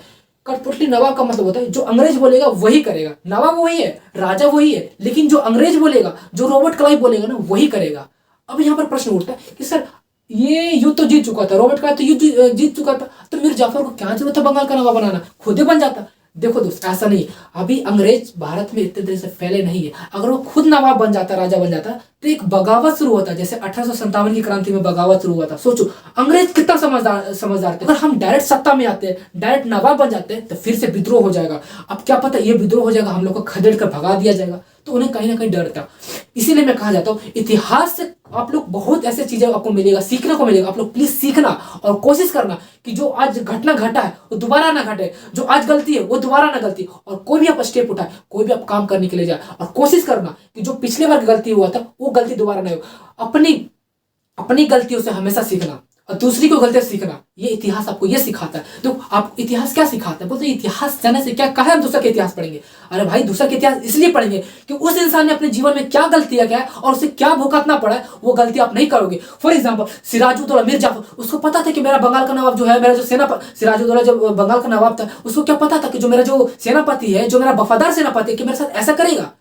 तो कहीं ना कहीं ये सीख देता है कि जो अपना जो दोस्त बनाओ, अपना रिलेशन बनाओ, वो हमारा वफादार होना चाहिए। कि ऐसा नहीं कि हमने कोई रिलेशनशिप में बनाया, क्या पता वो पैसा लेकर के पैसा ऐंठना चाहता हो, या उसका कुछ और मकसद हो कि हमसे वो पैसा ऐंठना चाहता है। फॉर एग्जाम्पल मैं एक व्यक्ति हूँ, हालांकि राम नाम का कोई व्यक्ति है, फॉर एग्जाम्पल राम नाम का व्यक्ति है, ये काफी धनी व्यक्ति है, लगता है उसका हुलिया से लगता है कि पैसा वाला व्यक्ति है, वो किसी से रिलेशन बनाता है, लेकिन रिलेशन राम को लगता है कि अच्छा रिलेशन है, लेकिन जिसके साथ वो रिलेशन बनाता है, जिस लड़की के साथ वो रिलेशन बनाता है, लड़की से क्या सोचती है कि भाई ये धनी व्यक्ति है, पैसा वाला व्यक्ति है, इसे में पैसा ऐंठना चाहिए। और एक समय ऐसा आता है राम को एहसास ही नहीं होता, जब उसको एहसास हो जाता है कि लड़की पैसा ऐंठने वाली है, इसे छोड़ देता है। तो लड़की को तो यही काम था यार कि बस मुझे पैसा ऐंठना है, अंत में तो मुझे अलग ही होना है। तो ये इतिहास आपको सीख देता है, जो हमारा पार्टनर हो, जो हमारा सेनापति हो, जो हमारा सेनापति नहीं कहने का, जो हमारा पार्टनर हो, जो इवन हमारा जो दोस्त हो, हमारा जो रिलेशनशिप जिसके साथ हो, वो हमारा वफादार होना चाहिए। ऐसा नहीं कि वो हमारे हमारे आड़ में आकर के, हमारे विपक्ष में जाकर के वो कुछ भी कर सकते हैं, वो कुछ भी कर दे।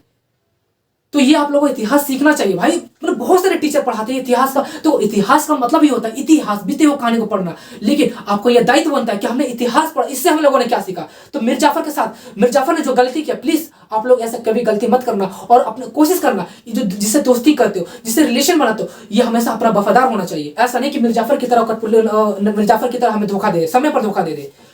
तो ये प्रकार षड्यंत्र था, मिर्जाफर को कठपुतली नवाब बनाया गया था। जो अंग्रेज कहता था वही कर रहा था। अंग्रेज अगर चाहता, अंग्रेज खुद नवाब बन सकता था, खुद राजा बन सकता था। मैंने कितना बढ़िया इतिहास को आपको पर्सनल लाइफ से मैंने लिंक किया, किस प्रकार से लिंक किया मैंने आपको समझाया कि जिससे भी दोस्ती कर दो, जिससे भी आप रिलेशन बना। एक जनवरी आने वाला है ना दोस्त, आप लोग बहुत सारे लोगों से रिलेशन बनाओगे, वादा करो, याद करना, आप इसे कंफर्म कर लेना कि किसके साथ मैंने प्रॉमिस करना है, क्या प्रॉमिस करना है, वो इंसान अच्छा है या नहीं भी है, इसका आप लोग थोड़ा सा एक बार है ना पता कर लेना।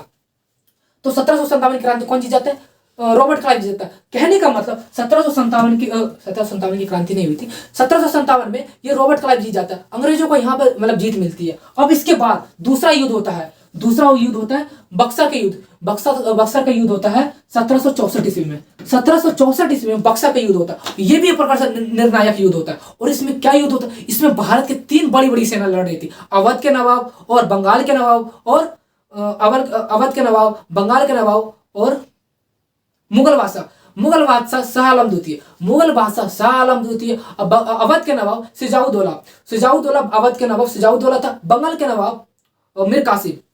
देखो 1764 ईस्वी में बक्सर का युद्ध हुआ था, लेकिन इसमें भारत की तरफ से 3 सेना लड़ रही थी। कौन कौन? अवध के नवाब और बंगाल का नवाब और मुगल बादशाह शाह आलम द्वितीय। और पूछा जाएगा कि बताओ 1764 ईस्वी में वो 3 भारतीय सेना कौन थी, वो कौन कौन लोग थे? तो बंगाल के नवाब मीर कासिम, जो मीर जाफर था ना, मीर जाफर के बाद आता है मीर कासिम, तो मीर कासिम था। तो बंगाल के नवाब मीर कासिम, अवध के नवाब सिजाउद्दौला और मुगल बादशाह शाह आलम द्वितीय। मुगल बादशाह का नाम क्या था? शाह आलम द्वितीय। अवध का नाम सुजाउद्दौला और बंगाल का नवाब मीर कासिम। ये मीर कासिम वही व्यक्ति था जो मीर जाफर को हटा करके मीर कासिम को बनाया गया था। तो बंगाल के नवाब मीर कासिम, अवध पूछेगा ये क्वेश्चन, इसीलिए मैं इसको बार बार मैं बता रहा हूँ। अवध के नवाब सिजाउद्दौला, बंगाल के नवाब मीर कासिम और मुगल बादशाह शाह आलम द्वितीय। ये 3 सेना थी और बहुत बड़ी बड़ी सेना थी। और अंग्रेज की तरफ हेक्टर मुनरो लड़ रहा था। कौन लड़ रहा था? Hector Munro. अंग्रेज की तरफ केवल एक ही सेना थी, हेक्टर मुनरो। और भारत की 3 बड़ी बड़ी सेना थी, 3 बड़ी, भारत मैं पूरा संपूर्ण भारत की बता रहा हूँ, 3 बड़ी बड़ी सेना थी, बंगाल का नवाब, अवध का नवाब और मुगल बादशाह। अब होता क्यों है बक्सर? अब बक्सर कहाँ है? आप लोग कमेंट सेक्शन में बताना। बक्सर बिहार की एक भूमि है। बक्सर एक जिला का नाम है भाई। बक्सर जैसे आप बिहार पढ़ोगे, उसमें अभी जगह नहीं है, मैं बता देता हूँ। बक्सर एक जिला है, बिहार स्टेट में आता है बक्सर। तो उसी बिहार राज्य में है ना, उस जिले में, बक्सर जिले में युद्ध हुआ था, बक्सर का युद्ध जिसे कहा जाता है। बक्सर एक जगह, जिसे मैंने बताया ना, प्लासी एक जगह का नाम है जो वेस्ट बंगाल में पड़ता है, पश्चिम बंगाल में आता है। उसी प्रकार 1764 में बक्सर का युद्ध होता है। बक्सर कहाँ है? बिहार राज्य का एक जिला है बक्सर। तो उसी बक्सर जिले में एक युद्ध हुआ था 1764 में, जिसमें भारत की 3 सेना लड़ रही थी, बंगाल का नवाब, अवध का नवाब और मुगल बादशाह। और किसके साथ लड़ रही थी? तो अंग्रेजी सेना हेक्टर मुनरो के खिलाफ लड़ रही थी। और होता यूं है, बक्सर का युद्ध हेक्टर मुनरो जीत जाता है, अर्थात यहाँ अंग्रेज के द्वितीय युद्ध यहाँ पर जीतता है। यहाँ पर अंग्रेज दूसरी बार जीत जाता है। एक तो 1757 में जीता था, प्लासी के युद्ध में जीता था, ये रॉबर्ट क्लाइव के द्वारा जीता गया था। और 1764 ईस्वी में जो बंगाल का 1764 ईस्वी में जो ये युद्ध कर रहा था, कौन? हेक्टर मुनरो कर रहा था, तो इसमें भी हेक्टर मुनरो जीत जाता है। तो 2 जीत होती है, 1757 में रॉबर्ट क्लाइव के द्वारा और 1764 ईस्वी में हेक्टर मुनरो के द्वारा जीत यहाँ मिल जाती है। अब जैसे यहाँ जीता तो मैंने क्या बताया, भारत के 3 बड़ी बड़ी सेना थी, तीनों हार जाती है, तीनों परास्त हो जाती है। अब 1764 ईस्वी में ये दोनों निर्णायक युद्ध था। बंगाल का नवाब जैसे ही हारा ना, जैसे ही हार गया तो बंगाल का नवाब जैसे हार गया तो बंगाल पे किसका शासन हो गया डायरेक्ट रूप से। अब तो सारे राजा तो वहां पर चले गए, मर गए, सभी राजा लोगों की मृत्यु हो चुकी है। सभी बंगाल में सभी राजा तो हार चुके हैं, है ना। जितने भी शासक थे वहां पर राजा नहीं, वहां पर नवाब कहा जाता था उस समय। तो बंगाल के जितने भी नवाब थे, जितने भी शासक थे, सभी के सभी हार गए, सभी के सभी पराजित हो चुके। अब वहां पर डायरेक्ट प्रत्यक्ष रूप से, है ना, प्रत्यक्ष रूप से किसका शासन हो गया था, अंग्रेजों का शासन हो गया था 1757 में। लेकिन अभी पूरा कंप्लीटली भारत में उनका भी सत्ता का कायम नहीं हो पाया। लेकिन जैसे 1764 ईस्वी में भारत की 3 बड़ी बड़ी सेना हार जाती है तो 1764 ईस्वी के बाद अंग्रेजों का पूरे संपूर्ण भारत में प्रभुत्व जम जाता है, मतलब कि एक सत्ता कायम कर लेता है, अंग्रेजों का डायरेक्ट प्रत्यक्ष रूप से शासन होने लगता है। तो ये जो 2 युद्ध था, ये एक प्रकार से निर्णायक युद्ध था। किसके लिए निर्णायक युद्ध था? अंग्रेजों के लिए निर्णायक युद्ध था। कौन? 1757 का युद्ध, प्लासी का युद्ध, जिसमें रॉबर्ट क्लाइव के द्वारा बंगाल को जीत लिया जाता है। रॉबर्ट क्लाइव के द्वारा बंगाल को कब जीता गया था, बताओ जरा।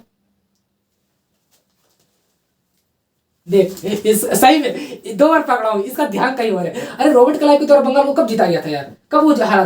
बंगाल कब जीता? तो 1757 में जब प्लासी का युद्ध हुआ था तो सिराजुद्दौला हार गया। तो सिराजुद्दौला हार गया तो कौन जीता? रॉबर्ट क्लाइव जीता। तो रॉबर्ट क्लाइव को अंग्रेज था या कौन पाकिस्तानी था? अंग्रेज था। तो मैंने क्या प्रश्न पूछा कि बताओ, अंग्रेजों के द्वारा या फिर तो ब्रिटिशर के द्वारा कि बंगाल को कब जीता गया था? 1757 ईस्वी में, जब वहां के जब नवाब को जो हार दिया, मारा गया था, है ना, बंगाल का नवाब जब हार गया था। तो अंग्रेजों के द्वारा बंगाल को कब जीता गया था? जब प्लासी का युद्ध हुआ था। प्लासी का युद्ध में रॉबर्ट क्लाइव जीत जाता है, अर्थात बंगाल को जीत जाता है 1757 ईस्वी में। किसके द्वारा? रॉबर्ट क्लाइव के द्वारा। तो रॉबर्ट क्लाइव पर डायरेक्ट प्रत्यक्ष रूप से शासन किसका हो जाता है? अंग्रेजों को हो जाता है। लेकिन अभी पूरा भारत में उसका कायम नहीं हुआ था, है ना, उसका शासन भी कायम नहीं हुआ था। तो 1764 ईस्वी में संपूर्ण भारत को जीत लेता है। अर्थात कहने का मतलब 1764 ईस्वी में जब बक्सर का युद्ध होता है तो संपूर्ण भारत में उसका शासन कायम हो जाता है, मतलब कि शासन करने लग जाता है। क्योंकि 1757 में केवल बंगाल को जीता था। बंगाल का नवाब जो सिराजुद्दौला था ना, वो उसको हरा करके बंगाल पर उसने अपना शासन व्यवस्था कायम कर लिया था। 1764 में जब 3 बड़ी बड़ी सेना थी, तीनों को हरा दिया। कहाँ का? बंगाल का नवाब भी था, उसमें शामिल था मीर कासिम जिसे बोला जाता है, तो मीर जाफर था। हालांकि रॉबर्ट क्लाइव तो डायरेक्ट नवाब तो बना नहीं, डायरेक्ट शासक बना नहीं, तो मीर जाफर को कठपुतली नवाब बनाया गया था। लेकिन मीर जाफर को थोड़ा सा ध्यान भटकने लगा, तो इसको हटाओ, ये बोका है, इसको हटाओ, मीर कासिम को बनाया जाता है। तो मीर कासिम को बनाया, लेकिन मीर कासिम को बनाया उसका कुछ अलग ही सोचता, क्या हम तुम्हारे अनुसार काहे काम करें, हम अपने अनुसार काम करेंगे। तो उसने बगावत शुरू कर दिया। तो मीर कासिम ने बगावत, कौन? मीर जाफर के बाद जो मीर कासिम आया था ना, तो रॉबर्ट मतलब कि अंग्रेज के अनुसार काम नहीं कर, क्योंकि जो मीर जाफर था ना कठपुतली नवाब था, मतलब अंग्रेज के अनुसार काम करता था, लेकिन वो बोक्का था, मतलब तो समझदारी थी नहीं। तो अंग्रेजों ने सोचा ये तो बोक्का है, इसको तो कुछ समझदारी है नहीं, इसको हटा के मीर कासिम को बनाया जाए। लेकिन मीर कासिम था तो वो उसका 2 सोचता, पहले सोचा कि नहीं सर, हम आपके अनुसार काम करेंगे, हमको नवाब बनाइए। जैसे मीर कासिम को नवाब बनाया जाता है तो बोलते हम तुम्हारे अनुसार क्या काम करें, हम तुम्हारे अनुसार काम नहीं करेंगे, हम अपने अनुसार काम करेंगे। तो उसने बगावत शुरू कर दिया। तो 1764 आते आते उसने एक नया बगावत शुरू किया। उसमें 3 बड़ी बड़ी सेना थी। मीर कासिम कहाँ था? बंगाल का नवाब। हालांकि उसको पहले सोचता है कि सर हम आपके अनुसार काम करेंगे, हमको नवाब बनाइए ना, ये बकवा कहल नवाब बनाइए। 1700 जब होता ना इसमें 1757 में, तो मीर जाफर को जो बनाया गया था तो बोला कि बकवा कहल बनाइए, इसको हटा के हमको बनाइए ना, हम अपने अनुसार काम करेंगे, हम बढ़िया बढ़िया काम करेंगे, अपने अनुसार काम करेंगे। लेकिन जैसे मीर कासिम को नवाब बनाया जाता है तो बदल जाता है कि तुम बदल सकते हो तो हम काहे नहीं बदल सकते हैं। तो उन्होंने बोला कि हम अपने अनुसार काम करेंगे, तुम्हारा अनुसार काम ना करेंगे हम। तो मीर कासिम के बगावत शुरू करता है। उसके साथ 2 और बड़ी बड़ी सेना थी। एक बंगाल का नवाब हो गया मीर कासिम, एक हो गया अवध का नवाब सुजाउद्दौला, और एक हो गया मुगल बादशाह शाह आलम द्वितीय। तो तीनों मिलकर के जब युद्ध करता है 1764 ईस्वी में, तीनों हार जाता है, तब जाकर के अंग्रेजों का पूरे संपूर्ण भारत में शासन करने लग जाता है। पूरे संपूर्ण भारत में उनका शासन व्यवस्था चालू कर देता है, अपना शासन करना शुरू कर देता है, मतलब प्रत्यक्ष रूप से वो प्रशासन करना शुरू कर देता है। तो पहले बंगाल को जीता था 1757 ईस्वी में रॉबर्ट क्लाइव के द्वारा, और संपूर्ण भारत को जीता था, मतलब कि शासन कायम कर पाया था हेक्टर मुनरो के द्वारा। समझ आ रहा है किस तरीके से मध्यकालीन इतिहास को लिंक किया। पतन हो गया था, मुगल का पतन हो गया था 1707 में, लेकिन कोई ना कोई छोटा मोटा राजा रह गया था, जैसे मीर कासिम, है ना, बंगाल का नवाब था, मीर कासिम रह गया था, और भी बहुत सारा। तो इस तरीके से आगे बढ़ता है और मध्यकालीन इतिहास को लिंक किया जाता है। अब यहाँ से 1764 ईस्वी में कौन जीत चुका? और यहाँ पर अंग्रेज जीत चुका है। बक्सर के युद्ध में 1764 ईस्वी में हेक्टर मुनरो के द्वारा जीत गया। अब यहाँ से एक नया सत्ता का शुरुआत होता है, अंग्रेजों का शुरुआत होता है, ब्रिटिश काल की शुरुआत होता है। अब धीरे धीरे आगे बढ़ेंगे। अब भाई मॉडर्न हिस्ट्री तो ज्यादा डूबना नहीं है, हमें पढ़ना है मध्यकालीन इतिहास है। तो आज तक इतना ही। देखो ये एक प्रकार से रोड मैप था कि हम अपनी गाड़ी को मध्यकालीन इतिहास कैसे आगे गाड़ी को बढ़ाना है। अभी मैंने सिलेबस स्टार्ट नहीं किया, अभी मैंने ये भी नहीं बताया कि मध्यकालीन इतिहास में कितने महत्वपूर्ण चैप्टर है, केवल तो मैंने ये बताया कि अपनी गाड़ी को किस तरीके से आगे बढ़ाना है। तो आज तक इतना ही। खैर आज 31 दिसंबर है 2024 का लास्ट डे। तो आप सभी को आप लोगों से एक बातचीत कहना चाहता हूँ कि आज तक जितने भी गलतियां हुई है प्लीज आप उसे इग्नोर कीजिए, आपको हटाइए, शिफ्ट के साथ डिलीट कीजिए। क्योंकि एक लैपटॉप में एक सिस्टम होता है, शिफ्ट के साथ डिलीट करते हैं तो परमानेंट डिलीट होता है। तो अपने लाइफ के जितने भी अतीत है, जितने भी इतिहास की कहानी है, सभी को शिफ्ट के साथ डिलीट करो और यहाँ से एक नया से शुरुआत करो कि आज तक जितनी भी गलती हो उसे दोहराना नहीं है। इतिहास से सीखो कि हमें क्या नहीं करना है, कि आज तक जितना भी गलतियां किया है ना उससे हम उसे दोहराना नहीं है। इसके अलावा जो अलग व्यक्ति, जो दूसरे व्यक्ति होते हैं, उन्होंने क्या गलती किया उससे भी आपको सीखना है कि जो उस व्यक्ति ने गलती किया उस व्यक्ति को इस लाइफ में, इस 2025 में, इस नए साल में नहीं करना। जिस प्रकार से मैंने बताया था ना, मीर जाफर एग्जाम्पल बताया था ना, वो कितना बढ़िया एग्जाम्पल दिया कि इतिहास से आपको सीखना चाहिए क्या करना चाहिए और क्या नहीं करना चाहिए। तो आज तक इतना ही, मिलते हैं अगले दिन अगले साल। आप सभी को happy last year and advance में हैप्पी न्यू ईयर। जय हिंद।